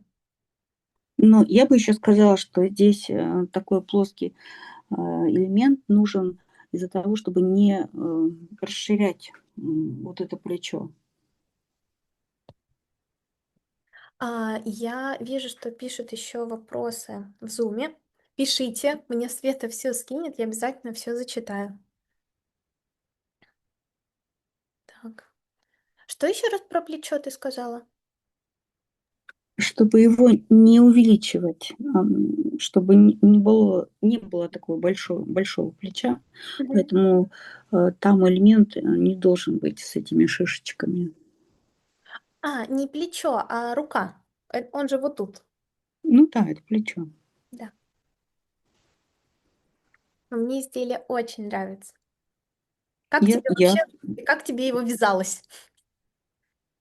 ой, как мне оно вязалось, даже не помню. Как, ну, когда оно результатом вышло хорошим, вот это было приятно, конечно же. Очень, очень хотелось посмотреть, что будет в конечном счете. Ну, всегда я, как любой другой мастер, мечтаю посмотреть вот на шаг вперед, а что там будет там, как там получилось. Я помню, что ты не откалывала до последнего эти иголочки с манекена. Да, да, я не откалывала. Я До боялась, последнего посмотрю в самом конце. да, я боялась, что я их могу нарушить. Так они там были все выверены, все точно приколоты, и я боялась их это сдвинуть. Поэтому ждала, когда все закончится, чтобы посмотреть полностью Ты уже за один день изделие. связала. Камон. Ну да, да, Недолго ждать было. недолго. Недолго. Поэтому быстрее связала, чтобы очень хотелось посмотреть, что там будет. Я так и поняла, я так поняла, да. Но мне очень нравится курточка, вот которая у меня здесь на манекене. Так, о ней чуть-чуть позже, погоди. Подытожим. Хорошо. Что же входит в мастер-класс? В него входит 24 видео, 20 авторских схем, 14 часов контента. То есть это смонтированные видео, вот эти 20, это примерно на 14 часов. Контента чуть меньше часа, каждый видеоурок, какой-то больше, какой-то меньше. И это продуманный видеоконтент, то есть это не, как бы так сказать.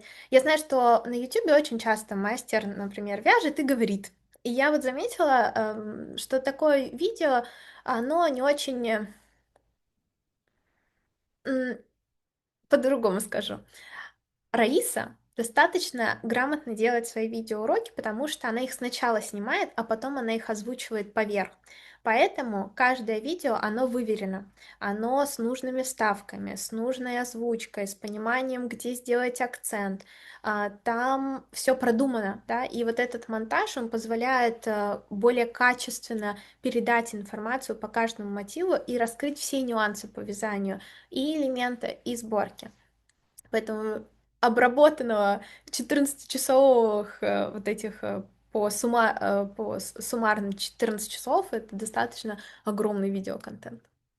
Техническое задание и эскиз. Что это значит? Что точное количество мотивов расписано, сколько нужно связать на размер 46-48 в именно ниточка Lana Gold 240 на 100 грамм. Но если вы вяжете ниточкой чуть меньше, можете, и вы, например, вяжете 44-46 размер, вы можете использовать именно это же количество мотивов. В дальнейшем я хочу дополнять это техническое задание, сделать более удлиненную версию свитера, тоже расписать, дать понять, да, сколько чего нужно дополнительно, если что. И даже сейчас, вчера переделала опять техническое задание, решила еще кое-что туда добавить. Добавила фотографии по выкладке. На манекене, у кого есть манекен, смогут более грамотно рассмотреть именно фотографии со всех проекций. И я думаю, что в дальнейшем нарисую на планшете, как делать выкладку по именно выкройкам. Суммарно на этот мастер-класс за этот мастер-класс вы изучите 30 авторских мотивов. Доступ к платформе пока мы даем на 2 года, она такая тестовая. Продлить доступ можно будет за отзыв. Я думаю, что это будет вам несложно. Написать просто отзыв о проекте, о том, что понравилось, что не понравилось, дать обратную связь. Это не обязательно должна быть какая-то публичная история. То есть это отзыв внутри программы для нас, да, чтобы мы собрали и поняли, что где-то доработать, или наоборот, что у нас хорошо, нужно это подчеркивать в дальнейшем. Просто нужна ваша обратная связь. Поддержка. Мы предоставляем вам мастера, который сможет вам ответить на все вопросы. Это Олеся Трапезникова. И Олеся, она безумно талантливая. Совсем недавно она приезжала к нам в Омск, летела на самолете, я ее встречала, и было видно, как волнительно ей было летать, но человек справился с этим волнением, прилетела к нам буквально на 2 дня, чтобы мы провели фотосессию. Если вы видели до этого прямые эфиры, мы рассказывали, что мы с Олесей совместно сделали топ, который пойдет в нашу коллекцию 2026 года. И также Раиса Петровна встречалась тоже, конечно же, с Олесей. По-моему, в 2021, да, ты в Новосибирск поехала к Олесе? Да, я встречалась, да, в 21-м. Мы встречались с Олесей в Новосибирске. Была очень такая приятная встреча. Ну, вообще, Олеся очень талантливый по себе, сам по себе мастер. Поэтому я думаю, что вам будет интересно с ней вместе вязать это изделие, потому что она сама будет вязать это изделие для себя. Поэтому, проходя вот этот весь момент курирования, она вот эти шаги будет вместе делать с вами до окончания изделия. Поэтому здесь вот то, что Олеся с вами идет этот путь, она может увидеть даже те нюансы, которые, например, я не видела. Чем еще я хочу отметить этого мастера, потому что она сделала изделие из тех элементов, которые я придумала. При этом я еще даже не сделала изделие из этих элементов, которые придумала, а она уже собрала.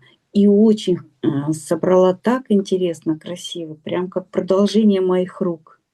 Было очень приятно это видеть. Надежные руки, поддержка. Да, да, да, надежные руки. Да, когда, конечно, есть поддержка со стороны, то проект гораздо быстрее может воплотиться в жизнь. Это наш с тобой, да, пример в том, что я в какой-то момент стала для тебя поддержкой, где-то ты поддерживаешь, и мы вот так вот растем, растем, растем благодаря тому, что есть такой некий проводник, друг на пути, который помогает пройти этот путь, пройти этот путь. Так. Я бы сказала, рука друга. Да, Вот эта вот рука, она всегда будет в помощь. Вот когда нету руки друга, то только на Бога можно надеяться. Это надеяться на свой талант. Вот как мы идем, и когда у нас нету возможности, чтобы нам помочь кому-то, который больше нас знает. Поэтому мы здесь только можем рассчитывать на вот именно на вот эту частичку Бога, частичку любви, то, что мы делаем. И то, что мы делаем, и мы делаем с любовью, оно оживляет, как сказать, в нем появляется жизнь. Вот как ты одела вот этот свитер, и смотри, как тебя вот очень эмоционально все так да. Я накрыло так, что ты не могла спать. я не могла спать. А у меня Да, привычка, потому что да, я встаю всегда в одно и то же время, то есть я не могу спать дольше.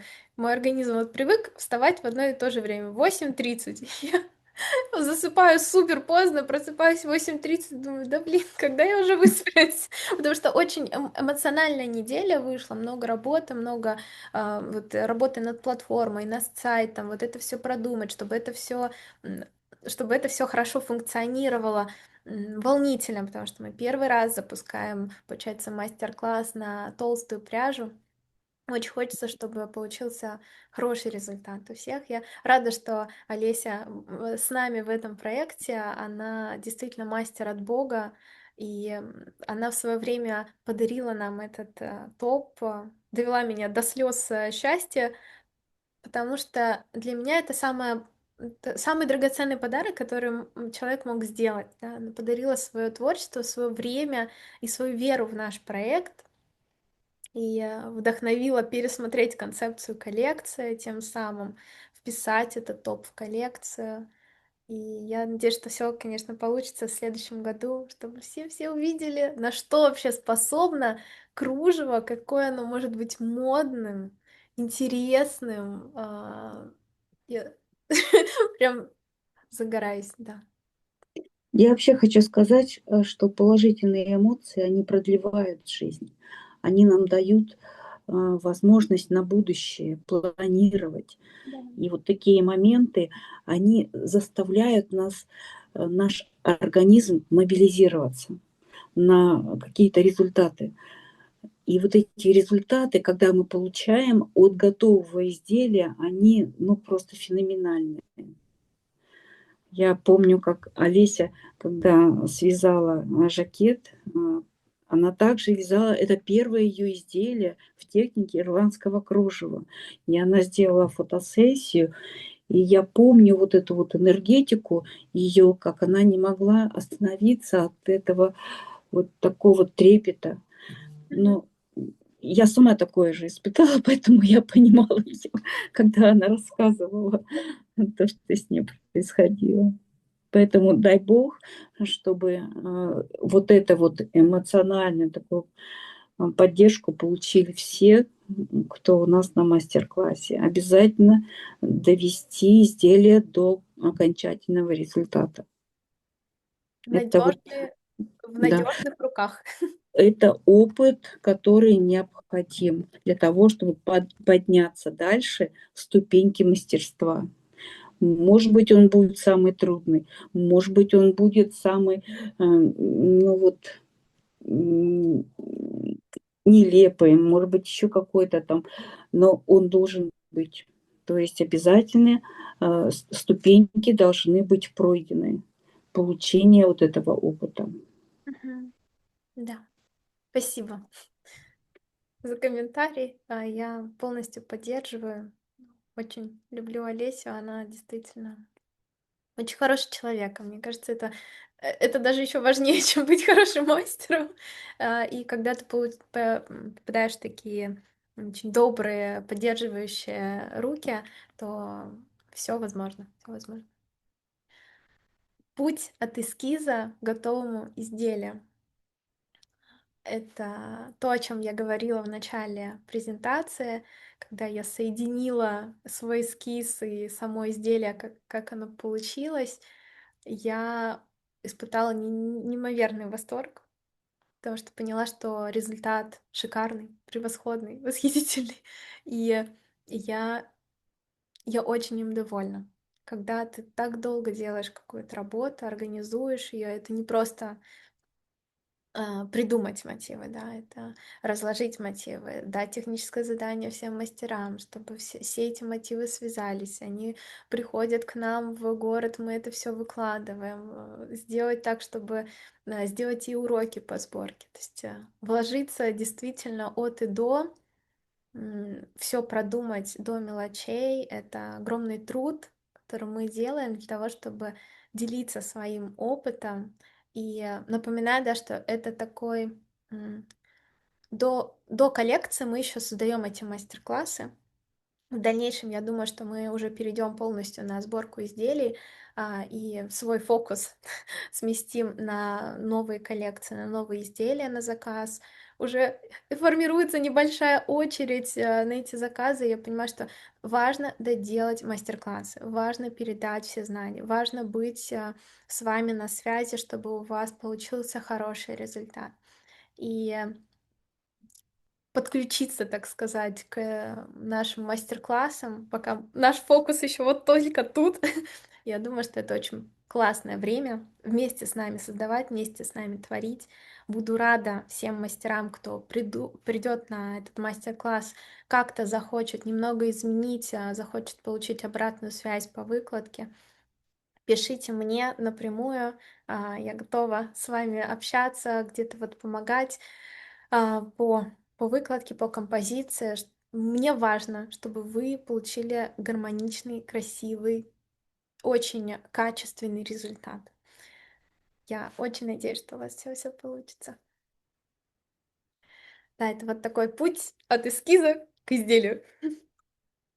Стоимость мастер-класса всего, в общем, мы впервые презентуем, а эта стоимость у нас будет и на сайте, и в дальнейшем можно будет приобрести этот мастер-класс. Вдруг вы будете смотреть описание этого мастер-класса в записи в дальнейшем на YouTube. Стоимость мастер-класса 39 тысяч. Можно будет оплатить в 3 этапа, то есть по 3 частям. И одна часть, мы делим просто эту сумму на 3, получается 13 тысяч. Но кто прошел марафон, дарим вам промокод. Мы впервые такое в нашу практику вводим. Промокод Лилия 25. Я покажу потом сайт. Когда вы регистрируете вашу почту на этом сайте, он дает вам возможность ввести промокод. То есть вы просто вводите туда Лилия 25, и до 25 ноября он будет действителен, то есть он будет работать. Только обязательно потом нужно будет, после того, как вы вводите промокод, здесь появится такая кнопочка «Применить», вы должны его применить, и он даст вам возможность получить 30% скидки. 30. Это феноменально большая скидка. Мы такую еще, мне кажется, не дарили. Да? Тем более, когда мы только-только запускаем проект. Но это еще не все. Оставайтесь, сейчас я вам расскажу. Там просто бомба. Стоимость получается по скидке вместо 39 тысяч всего 27 300 рублей. 27 300. Также эта скидка и применяется по отдельным частям, но имейте в виду, что промокод действует только до 25 ноября. То есть вы можете успеть купить одну часть по сумме 9100 рублей, вторую часть, если вы успеете ее купить до 25 ноября, вы также с этим же промокодом, также его применяя, вы сможете его оплатить на нашей платформе за 9100. Но если после 25 ноября вы попробуете, например, третью часть уже оплатить, не получится, потому что промокод будет действовать только до 25 числа включительно. и нужно будет третью тогда часть докупать за 13 тысяч. Стоимость в среднем получается одного мотива всего 910 рублей. Представляете, это меньше 1000. Я думаю, что кто изучал наши каталоги, тот знает, что мотивы у нас достаточно дорогие. В каталоге в розницу можно приобрести, например, те же лепестки лилия около 3-4 тысяч, большие и малые, да, и средние, например, 2500. И если мы говорим про сумму 910 рублей, то это прям подарок. Это не считая, что у такого мастер-класса есть обратная связь, есть, конечно же, общий чат, в котором вы вместе с другими мастерами взаимодействуете, общаетесь, свой опыт, так сказать, делитесь им и получаете. И, конечно же, это прямые эфиры и общение со мной, общение с Раисой, общение с Олесей. И теперь грандиозный подарок, барабанная дробь. Это вот мы впервые такое решили сделать. И, знаете, мне кажется, это очень такой правильный, легкий и искренний посыл. Так произошло, что мы сейчас с Раисой провели много времени вместе. Я увидела, что все мотивы, на которые она делала уроки, да, вот видеоуроки по мастер-классам, она их вязала именно в такой коричневой, бежевой ниточке, чтобы лучше было видно каждую петельку. Да. Свитер у нас из белой, но видео мы в съемке видео мы именно применяем не белую ниточку, а бежевую, чтобы было видно лучшие петли. Я разложила все ее мотивы и поняла, что их очень-очень много. И в целом из этого можно создать легко изделие. И как-то так, с такой, знаете, прям легкостью за полчаса с утра мы накидали с ней вот, ну, буквально вот это начало. Создано прям в легкости. Полчаса у меня ушло на то, чтобы просто прикрепить эти мотивы, которые, повторюсь, да, они были как просто мотивы от вот этих видео. То есть мы не планировали, в принципе, никакое изделие из них создавать, потому что я даже не думала, что их будет так много. Но их действительно оказалось очень много. Там в такой легкости мы спинку в дальнейшем вечером с Раисой тоже вместе за полчаса, где-то час ушло вообще на создание всего придумки этого изделия. И мы решили, что следующим мастер-классом, который мы будем запускать в ноябре, будет бомбер. Здесь у меня такой промежуточный этап, примерка. Мы использовали в этом изделии сборку тунисской сеточки с нерегулярной. И, внимание, мы дарим этот мастер-класс тем, кто покупает МК Свитер Лили полностью до 1 ноября. Если вы приобретаете мастер-класс за 27 300, то этот мастер-класс по бомберу у вас появится в личном кабинете, как только мы его запустим в ноябре. Мы также продумаем все уроки. Обращаю ваше внимание, что какие-то, да, уроки здесь по мотивам повторяются, а каких-то уроков здесь нет. То есть тут совершенно новые мотивы. Здесь у нас есть и пейслики, здесь у нас есть улитки. То есть тут вообще идут абсолютно другие мотивы, и вы сможете не просто купить один мастер-класс, а купить сразу же 2 мастер-класса. Это бомбер. У него мы решили сделать такие резиночки. Раиса гений, потому что она находилась в магазине ткани и увидела, что, оказывается, такая трикотажная резинка продается в любом магазине ткани, и можно даже не вязать именно для рукавов, да, резинку под низ. Еще есть резинка и для бомбера на шею, то есть это не обязательно вязать, вы можете это просто купить и потом пришить. Это будет такая курточка. И до вот 1 ноября, кто будет приобретать мастер-класс Лилия полностью, получит не просто мастер-класс, получит целых 2 мастер-класса. Посмотрите выкладку изделия. Здесь у нас также идут листья кротона, идут пейслики 2 видов, которые не входят в мастер-класс Лилия.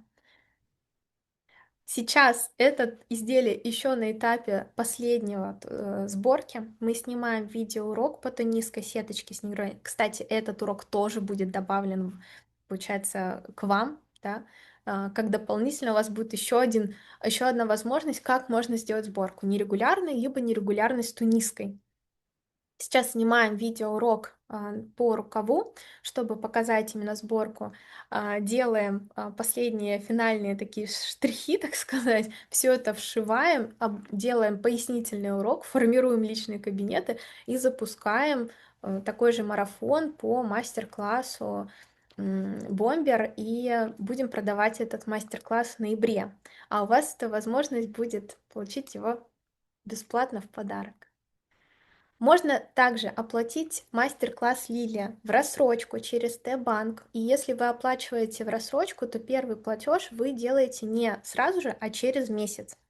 В рассрочку, получается, можно взять на 4 месяца, это платеж 6825 рублей. На 6 месяцев это платеж 4550 рублей, и на 10 месяцев это платеж всего 2730 рублей. Чтобы оформить рассрочку, пишите нашему администратору, она скинет вам ссылку, там вбиваете как форму заявки, да, и ждете ответ от банка. Сейчас у нас рубрика «Вопрос-ответ» по нашим мастер-классам. Света мне тут накидала. Я зачитаю те вопросы, которые сначала были ей в личные сообщения отправлены, и потом по Zoom пройдемся. Поэтому, если у вас есть вопросы по мастер-классу, пожалуйста, пишите сейчас в общий чат, либо можете в комментариях в Телеграме написать, Света все сейчас читает, и мы это озвучим, любой вопрос. Так, вопрос. Раиса Петровна, Анжелика, все участницы и зрители. Здравствуйте. Мне очень понравился марафон. Все девочки такие отзывчивые, дружелюбные. С большим наслаждением проходила каждый мастер-класс и ждала следующий. Мне очень нравится свитер. Очень. Я бы хотела себе такой из пряжи потоньше, потому что размер у меня не маленький. Как мне быть с выкладкой? Я понимаю, что вы делаете эскиз на на худеньких девочек, как вы, Анжелика, а что делать нам, женщинам с хорошими размерами? Я бы не назвала себя худой, если честно. Я стараюсь активно сбрасывать вес, но я большой любитель покушать вкусно. По поводу пряжи. Вы грамотно сделали то, что хотите связать из более тонкой пряжи. Действительно, я бы рекомендовала, чем нужно понимать, да, что ну, где-то, наверное, до 48-го край лучше Лану Голд использовать, потому что этот свитер, он такой очень объемный, да, он большой, и именно из Ланы Голд я имею в виду. Если вы хотите более эффект такой сохранить просто теплого свитера, как и зимой, так и осенью, и весной его носить, то я больше рекомендую остановиться на пряже потоньше, и просто сделать чуть больше мотивов. Вам нужно будет всего лишь по-другому сделать выкладку. Я думаю, что мы даже это будем обсуждать внутри мастер-класса, когда у большинства мастериц уже будет навязана большая часть мотивов, как увеличить, где именно, в каких местах мы вводим какие еще дополнительные мотивы для того, чтобы увеличить размер. Так, следующий вопрос. Девочки милые, здравствуйте, очень люблю вас. Прошла марафон, не могу оторваться и хочу дальше с вами. Хочу связать свитер и все другие ваши изделия. Объясните мне, что такое промокод, как получить по нему скидку, первый раз сталкиваюсь с таким. Сейчас я прям могу даже пояснить. Для меня даже это такой эксперимент. Первый раз я показываю свой сайт, который вот создавала последние 2 недели со Светой. Очень волнуюсь. Вы попадаете. Мы оставим, конечно, ссылку на сайт в описании к этому видео. После прямого эфира в вашей группе появится ссылка. Здесь вы можете еще подробнее почитать про программу мастер-класса, про то, кому он подойдет, какие цели. Здесь есть фотографии, кстати, даже чуть больше фотографий, чем было вставлено в презентацию. Можете прям на них потыкать, посмотреть, увеличить каждую фотографию, рассмотреть более подробно. Комментарии Раисы. Здесь у нас также дублируется программа мастер-класса, какие мотивы будут изучены. Можете их пролистать, посмотреть. Коротко подытожено, да, что это у нас идет теория цвета, это эскизы в 5 проекциях, техническое задание, видео по сборке и, получается, 14 часов смонтированного видео. Конечно, это окружение, поддержка и удобство с платформ. Здесь вы увидите стоимость, но, как я уже сказала, у вас есть промокод. Тут у нас отзывы. Вам нужно будет нажать, например, если вы хотите купить мастер-класс полностью, вам нужно нажать на кнопочку «Купить». Далее он попросит вас вбить почту. На почту придет четырехзначный код, который вы вбиваете, и вы вошли в эту систему, он вас тут зафиксировал. Для чего это нужно? Именно на эту почту придет весь материал. А, Не бойтесь, то есть в этом нет ничего страшного. Это значит, что вот вы оплачиваете, и вы хотите именно эту почту подвязать вот к вашему личному кабинету по этому мастер-классу. Важно понимать, что вот у меня периодически попадает в спам этот четырехзначный код, поэтому обязательно проверяйте спам. После того, как вы вбили в почту, он ее вот так вот вам высвечивает. Здесь у нас рабочая наша почта вбита. Далее вы пишете промокод, так, Лилия 25, и обязательно нажимаете кнопочку «Применить».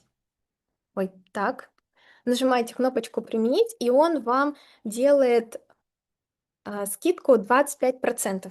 Сейчас мы еще раз проверим. Так, что-то пошло не так. Ну, я думаю, что я обязательно проверю, посмотрю, чтобы все работало. Если что, новый промокод. Можно я сразу вклинюсь? Это Да. потому, что ты этот промокод уже вводила при оплате полностью. Промокод действует только один раз. И ты, походу, когда тестила, у тебя вот этот вот лимит, он сгорел, поэтому сейчас не получилось. У меня есть видео, где промокод срабатывает. Я после записи эфира обязательно прикреплю это вместе с ссылкой к сайту, чтобы все мастерицы могли увидеть, как у них высветится все. Ой, это хорошо, я обязательно скажу тогда программистам, чтобы они, если что, убрали этот баг. Либо, если вы хотите купить, например, первую часть, а потом захотите вторую часть тоже до 25 ноября, напишите нам, мы вам новый промокод скинем, чтобы вы его ввели, и у вас цена снизилась. Как только вы вводите промокод, нажимаете слово «Применить», он пишет «Скидка 30% применена», далее нажимаете «Оплатить», и выходит обычная форма оплаты, то есть это карты, Т, по-моему, ТПay, как Миртпay, вот эти все, если вы через телефон это все делаете. Вводите карту, мы не сохраняем ваши данные, это официальный касса, все идет в налоговую, то есть все официально к вам придет на почту чек, вы можете почитать оферту, согласие на обработку персональных данных. Что такое персональные данные? Это ваш телефон и ваше имя. Мы должны, и ваша почта. Мы должны с вами как-то связываться. Вы когда у нас покупаете какой-то материал, мы же должны с вами общаться. Поэтому вот именно эти данные вы предоставляете при оплате, а мы ими пользуемся, мы их храним на определенных сервисах, об этом мы отчитываемся перед государством, поэтому, пожалуйста, не бойтесь, все тут официально сделано для вашего удобства. Вам нужно будет вот... А давай вот попробуем, может быть, а если я в маленькую часть, я не помню, по-моему, я тоже тут так... Ой, нажала продолжить. Ладно, я думаю, потом уж тогда сделаем так. Следующий вопрос. Следующий вопрос. Я надеюсь, что я ответила. Следующий вопрос из Зума. А платье можно будет изготовить из этих элементов. Теплое осеннее платье. Хорошо подойдет худеньким фигурам. Какие есть нюансы? Я бы не Lana Gold взяла. Я бы взяла чуть тоньше пряжу, но да, мне кажется, платье вообще шикарно, осеннее, весеннее. Можно, мне кажется, даже взять за основу верх этого свитера и просто вниз продлить выкладку, сделать такое платье, такое осеннее, зимнее платье. Вот сейчас я даже представила, как это, я думаю, что, конечно, можно, почему бы и нет. Так, следующий вопрос. Раиса Петровна, Анжелика, девочки, добрый день. Хотела спросить, можно ли сделать свитер подлиннее, а вы уже ответили на мой вопрос раньше. Спасибо, Анжелик. Девочки, я уже не молодая, да и фигуру в некоторых местах прикрыть хочется. И такая модель, как на вас, мне не совсем подходит. А вот подлиннее я бы связала для себя с удовольствием. Такая классная модель, и под джинсы смогу носить, и под брюки, и с юбкой просто супер. Да, и мы обязательно это продумаем, сделаем более удлиненную модель. Также можно будет, конечно, это изделие связать не только для себя, но и для, я уверена, любая внучка, любая дочка от такого свитера не откажется. Я в полнейшем восторге, жду не дождусь, когда смогу докупить еще комплект одежды, чтобы хорошо сочетать. Даже вот с этой юбкой я планирую сочетать и носить даже зимой. Мне кажется, со светлыми лоферами зимними вообще будет шикарно смотреться. Сегодня я вообще пошла гулять в шляпе, в этом свитере и чувствовала себя восхитительно. Так, следующий вопрос. Всем хорошего дня, Анжелика, Раиса Петровна. Спасибо за эфир. С большим наслаждением всегда жду встречи с вами. А эту ждала больше всех. Показала ваши фотографии Анжелика дочери. Ей очень понравилась кофточка, и она захотела себе такой же. Но больше всего меня поразило, что внучка тоже хочет, чтобы я ей связала такой. А чтобы внучке что-то понравилось, и она попросила меня это связать, это, конечно, нужно постараться. В общем, спасибо вам, дорогие мои девочки, что разбудили такой интерес у моих девчонок. Будем вязать сразу два. Вау. Так, это очень приятно на самом деле, потому что это изделие связать можно супер быстро. То есть у вас оно действительно получится. Я прям не сомневаюсь, Олеся восхитительный мастер. Раиса, кстати, в этом чате есть, она тоже там проводит прямые эфиры, то есть это все равно возможность еще пообщаться с ней, и я уверена, что с такой поддержкой результат гарантирован. Так, что посоветуете, если хочется э, перед сделать раздельно на две полочки? Что лучше, пуговицы, молния, запах или что-то еще? Смотрите, я думаю, что вот именно эту композицию можно попробовать, конечно, разбить пополам, но я бы лучше тогда акцентировала свое внимание на курточке. То есть либо подождать следующий мастер-класс, который мы запускаем в ноябре, и пойти туда, потому что там мы будем больше разбираться по нюансам молнии, по нюансам всяких закрепок, то есть там как будто это логичнее. Здесь он все-таки цельный свитер, и мне бы хотелось, чтобы не ломать вот эту концепцию. Вы можете, конечно, попробовать убрать, например, все вот эти пуговки, все колечки, убрать центральный листик, но тогда, на мой взгляд, будет чуть пустовата композиция. Ну, хотя я не знаю. Либо вот пойти сразу на два мастер-класса, да, приобрести лилию, получить, например, до 1 ноября приобрести полностью мастер-класс, получить в подарок МК Бомбер, и там уже узнать вот эти нюансы по молнии, и, возможно, сделать такой микс, свой вариант изделия из теплой пряжи, почему бы и нет. Так, есть еще вопросы? Света?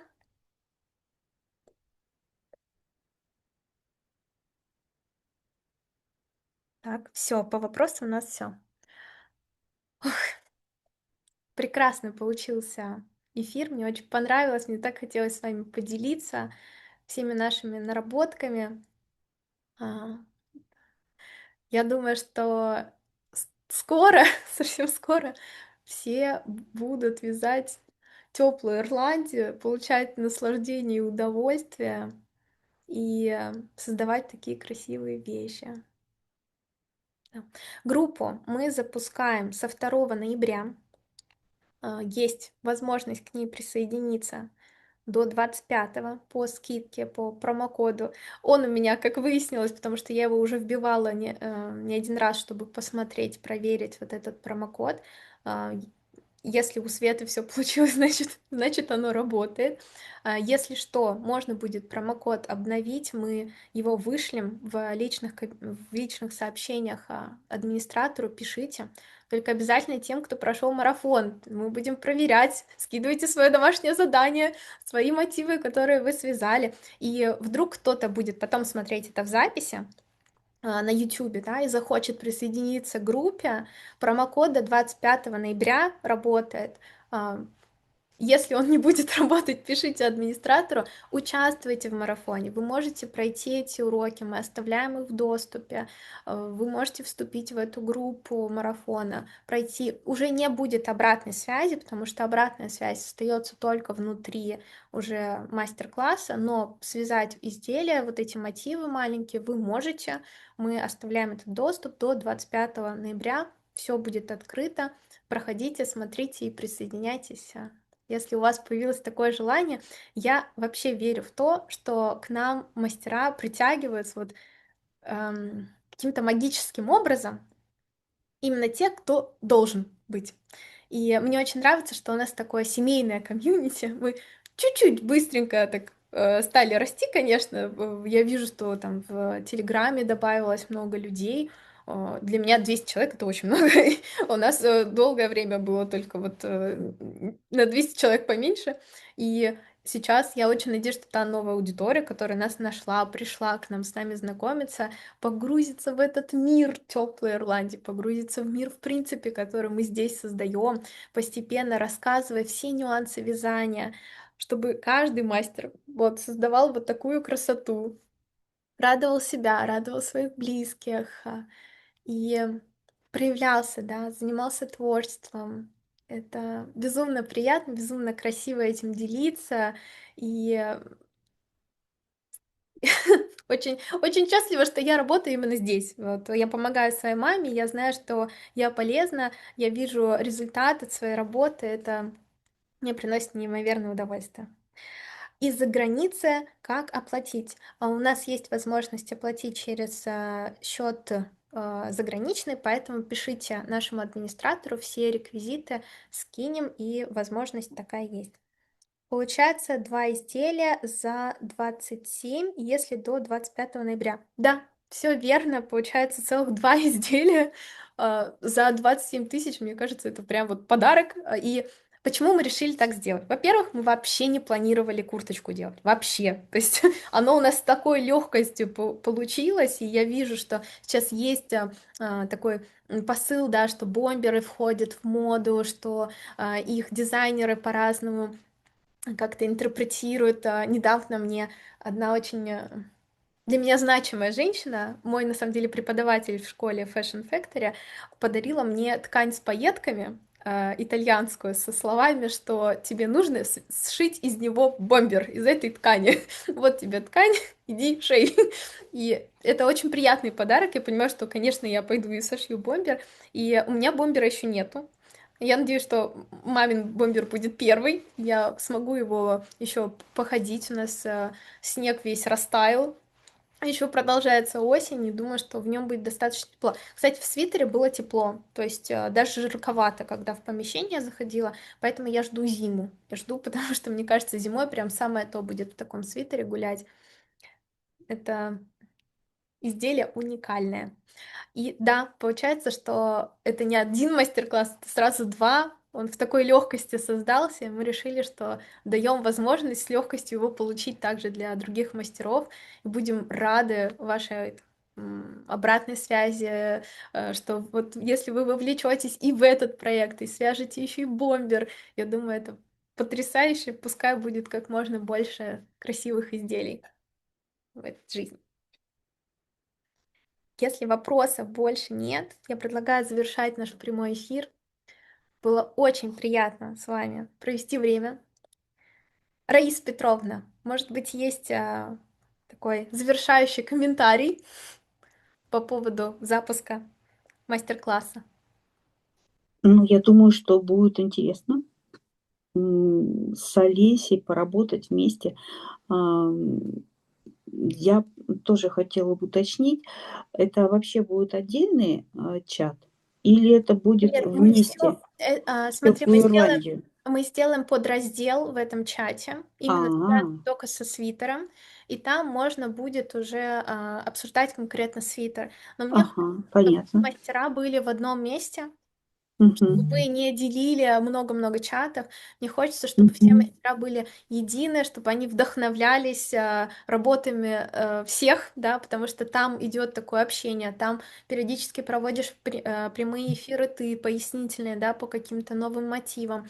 Я думаю, что это будет даже очень полезно мастерам оказаться в этом чате, который вела долгое время ты.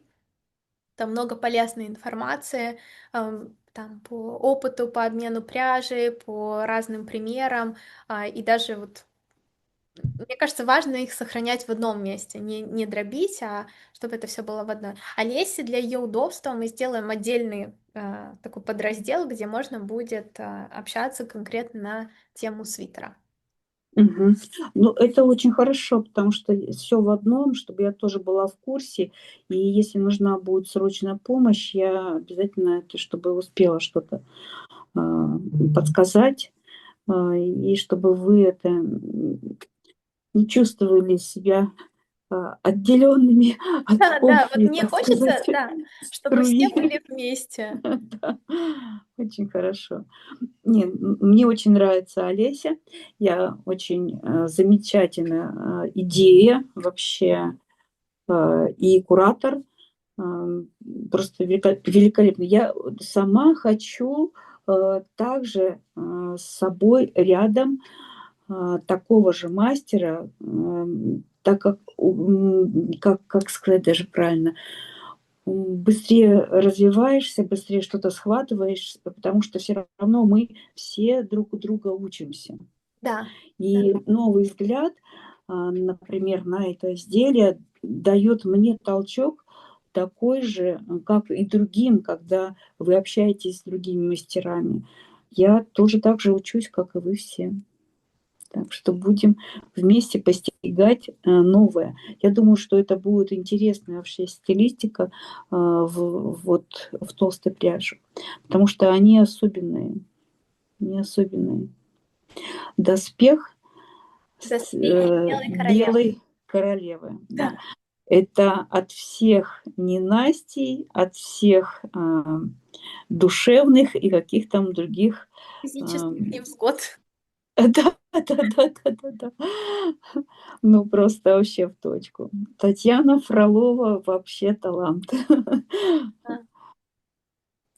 А мне, знаешь, очень нравится этот новый стиль. Это прям какое-то новое движение наше. Да, да, Я да, понимаю, что, во-первых, мы можем быстрее создавать такие изделия. Я думаю, да, что активно, вот что я начну делать, как бы открою вам занавес, да, своей работы. После того, как мы сделаем платформу на все мастер-классы, автоматизируем всю эту систему внутри, я начинаю делать сайты именно на прием заявок по изделиям, то есть описание всей вот этой структуры, что это за изделие. То есть мы начинаем упаковывать уже саму идею создания изделий. И я уверена, что у этого будет большой ажиотаж, особенно у теплой Ирландии, потому что это такой, давайте будем честны, да, более такой коммерческий проект, он больше, да. быстрее создается. Такие изделия, они более носибельные в обиходе, в обычной жизни, на повседневной основе.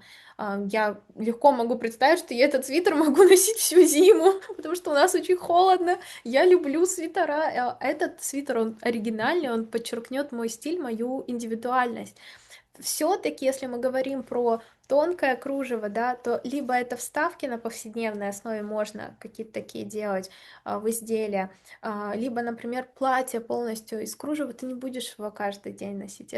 Это особенный случай, это кутюр, да, это что-то такое более элегантное и в формате того, что это какой-то важный, особенный момент, да, и мы хотим на себя надеть что-то эксклюзивное.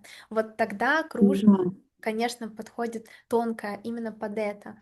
Хотя, например, болеро я стараюсь все-таки тоже регулярно в своей жизни носить, но болеро не платье, да, то есть его накидываешь на разные образы, его легче было вписать в свой гардероб. Черное платье я прям по особенным случаям. Я жду не дождусь, когда объявят дату выпускного в моей группе по ораторскому искусству, потому что я точно знаю, в чем я приду. Я приду в черном кружевном платье. Но я его решила в этот раз застилизовать немного по-другому. чтобы выделиться, так сказать. Люблю выделяться, люблю подчеркивать нашу красоту. То, чем мы занимаемся, да, это искусство, и хочется об этом рассказывать как можно больше. И мы в следующем году, после создания коллекции, после ее презентации, мы больше фокус на создании изделий. И я уверена, что именно свитер, у меня на него большие планы, и будет таким коммерчески успешным проектом, потому что найти заказы на подобный свитер гораздо легче. Это больше, потому что это просто в обиходе будет более популярно. И, в принципе, толстая пряжа, я даже в какой-то степени пересматриваю свое вообще отношение к своему гардеробу сейчас, потому что я хочу вписать новые изделия на повседневную жизнь, да. То есть, например, давай, пожалуйста, свяжем жилетку зеленую, я очень хочу именно вписать эту жилетку в свой гардероб и носить ее зимой, например. Там, я думаю, не очень много работы, да. Да, мы там, Да. у нас будет там сборка иголкой. Мы с тобой уже говорили, что там будет видно, Хорошо. Да, тогда давай, чтобы потому мы что быстрее там, подумали, попробовали. Я тогда закажу тебе те иголочки, которые рекомендовала Татьяна Фролова, чтобы мы... Нет, Татьяна Реут, чтобы мы попробовали. Да, да, я потому только что за. вот этот свитер, он более легкий, потому что с опытом крючка, с Да, тонкой нити, он, конечно же, это легко это лег, связали. А вот здесь надо будет попробовать именно сборку иглой с узелками, то здесь будет совсем... Ну, конечно же, это надо будет только уже с опытом прийти. Вот у нас уже опыт первого свитера создания есть. Теперь будет еще опыт бомбер. Это молния, резинка плюс дополнительная. Следующий будет свитер. Это у нас будет маргаритки Мгм. с листом кротона. И вот на нем мы попробуем делать иголки. Именно вот иголочную сборку. И вот с этим опытом уже можно тогда сделать уже это, твою Хотела. жилетку. Хорошо, обязательно, обязательно. Я очень-очень на это надеюсь. Вижу комментарии, благодарят за прямой эфир, пишут спасибо, все замечательно, спасибо, сердечки. Спасибо огромное, что пришли на эфир, потому что если бы вы не пришли, эфир бы не состоялся. Всю работу, которую мы делаем последние года, мы делаем для того, чтобы вдохновить мастеров, чтобы создать такое некое течение, да, вязания, чтобы мастера могли в себе открывать таланты, становиться мастерами, потому что многие даже стесняются себя мастером называть, так, только хобби, но я верю, что в этом может быть действительно будущее, и с учетом того, как меняется сейчас тенденция времени, как перестраивается экономика, геополитика, как вообще все меняется. Я уверена, что все возможно, потому что для меня, например, Раиса Петровна, моя мама, большой пример того, что если ты что-то любишь, просто делай, да, и возможности сами начнут тебя находить. Как мы там нашли первый заказ, просто сделав рассылку, и действительно так и получилось, там всего лишь неделя рассылки, поиск по друзьям и первый заказ, и там уже сарафанное радио, все пошло, пошло, пошло, начало развиваться,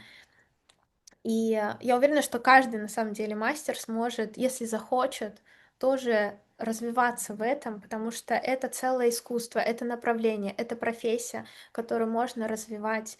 И я как человек, который обучился в школе моды в Москве недавно, сейчас, а как? Слышно, да? Мне вот кто-то звонит. Сейчас попробую это все сбросить. Завершаю тогда уже прямой эфир. Анжелика, я вот здесь вот просто хотели узнать... Вопрос? Да-да-да-да-да. А, так, так, здесь было... Ирина пишет, сколько пряжи нужно для свитера. Ага. Я обязательно отвечу на этот вопрос через час. Я возьму и взвешу этот свитер, но еще в зависимости от вашего размера. То есть это размер 46-48, он прям большой, он не свободный, вы видите. Я ношу 42-44. Я обязательно его взвешу, потому что, честно, я просто забыла это сделать Очень много работы, в 5 утра легла спать, закончилась презентация, только проснулась, готовлюсь, да, и вот прямой эфир. Я обязательно это сделаю, взвешу свитер, взвешу на кухонных весах и на обычных, и скажу, сколько он выдает по граммовке. Вот. Есть еще, может быть, какой-то вопрос? Все. Все, вопросов нет. Да, вот мне уже все потеряли долго эфир. А, Я говорила какую-то мысль и пытаюсь Вот сейчас... здесь еще кто-то написал: я Да? нашла спонсора, помогите сделать перевод с Эстонии на Россию. Блокировка, но есть варианты. У нас есть возможность принятия платежей из-за рубежа. Пожалуйста, напишите нашему администратору. Света, сейчас в группе продублируй ссылку на администратора, чтобы вот прям вот последнюю, да, чтобы мастер знал сейчас, куда нажать и куда писать. По поводу сайта. Сайт мы сейчас тоже отправили в вашу группу. Изучайте, смотрите, применяйте промокод. Если что-то не получится, тоже администратору написали, мы все быстренько поправим и применим. И последнее хочу напомнить, промокод будет действовать только до 25 числа. Если вы хотите приобрести по отдельности части, то будет вам выгодно либо успеть до 25-го оплатить там вторую часть, чтобы у вас эта скидка тоже сохранилась, да? Имейте это в виду, что потом после 25-го скидки такой же не будет, уже по отдельности части будут стоить. Третья часть включает в себя именно сборку. Сборка нужна, сборка важна для изделия, поэтому просто вот рассчитывайте, что мастер-класс приобретаете и постепенно оплачиваете. Ну и также у нас есть доступная рассрочка от Т-банка, по-моему, только это, конечно, для россиян, поэтому, если что, можно будет оплатить за рубежа тоже вот так частями.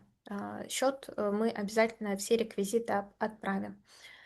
Применяйте промокод, пишите обратную связь. Мы 2 ноября проведем эфир знакомства с Раисой, с Олесей, познакомимся со всеми мастерами, обсудим ниточки, обсудим, кто какую модель будет вязать. Мне самой даже интересно, да, вот кто, кто какие размеры будут вязать.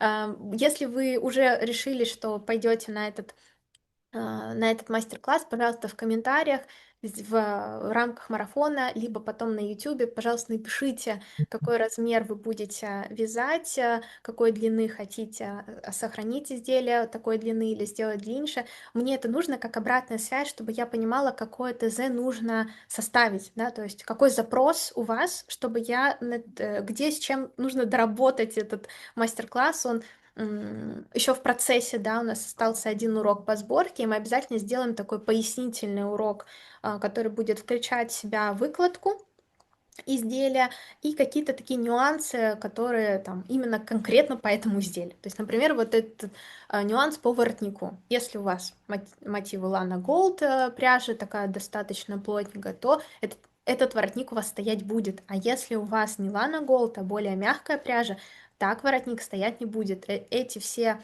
технические моменты, свойства пряжи нужно будет учитывать. От этого зависит силуэт изделия, которое вы хотите получить. Может, вы хотите его более мягким или наоборот еще более плотным. То есть это все можно проработать, и давайте сделаем это вместе, помогите, давайте обратную связь, какие у вас запросы. Мне самой интересно сделать прям несколько вариаций. Может быть, это будет не одно техническое задание, может быть, несколько технических заданий. Может быть, сделаем с вами вместе выкладку на более тонкую пряжу, чуть меньше пряжи, там, например, на 1,5 раза, да, и это я поясню, где какие мотивы еще нужно добавить, какой будет размер. Ух, я Ну, я, чувствую, что ну, будет я очень думаю, что интересно. мы все на конференции это все будем обсуждать. Это Конечно, постепенно. Сначала элементы, а потом уже при сборке у нас, я думаю, на встречах будем все это проговаривать и показывать, что получается. да. Спасибо большое, что пришли на эфир. Если бы не пришли, эфир бы не состоялся. Все, что мы делаем, это для вас и благодаря вам. Пожалуйста, берегите себя, используйте промокод и до новых встреч. До свидания.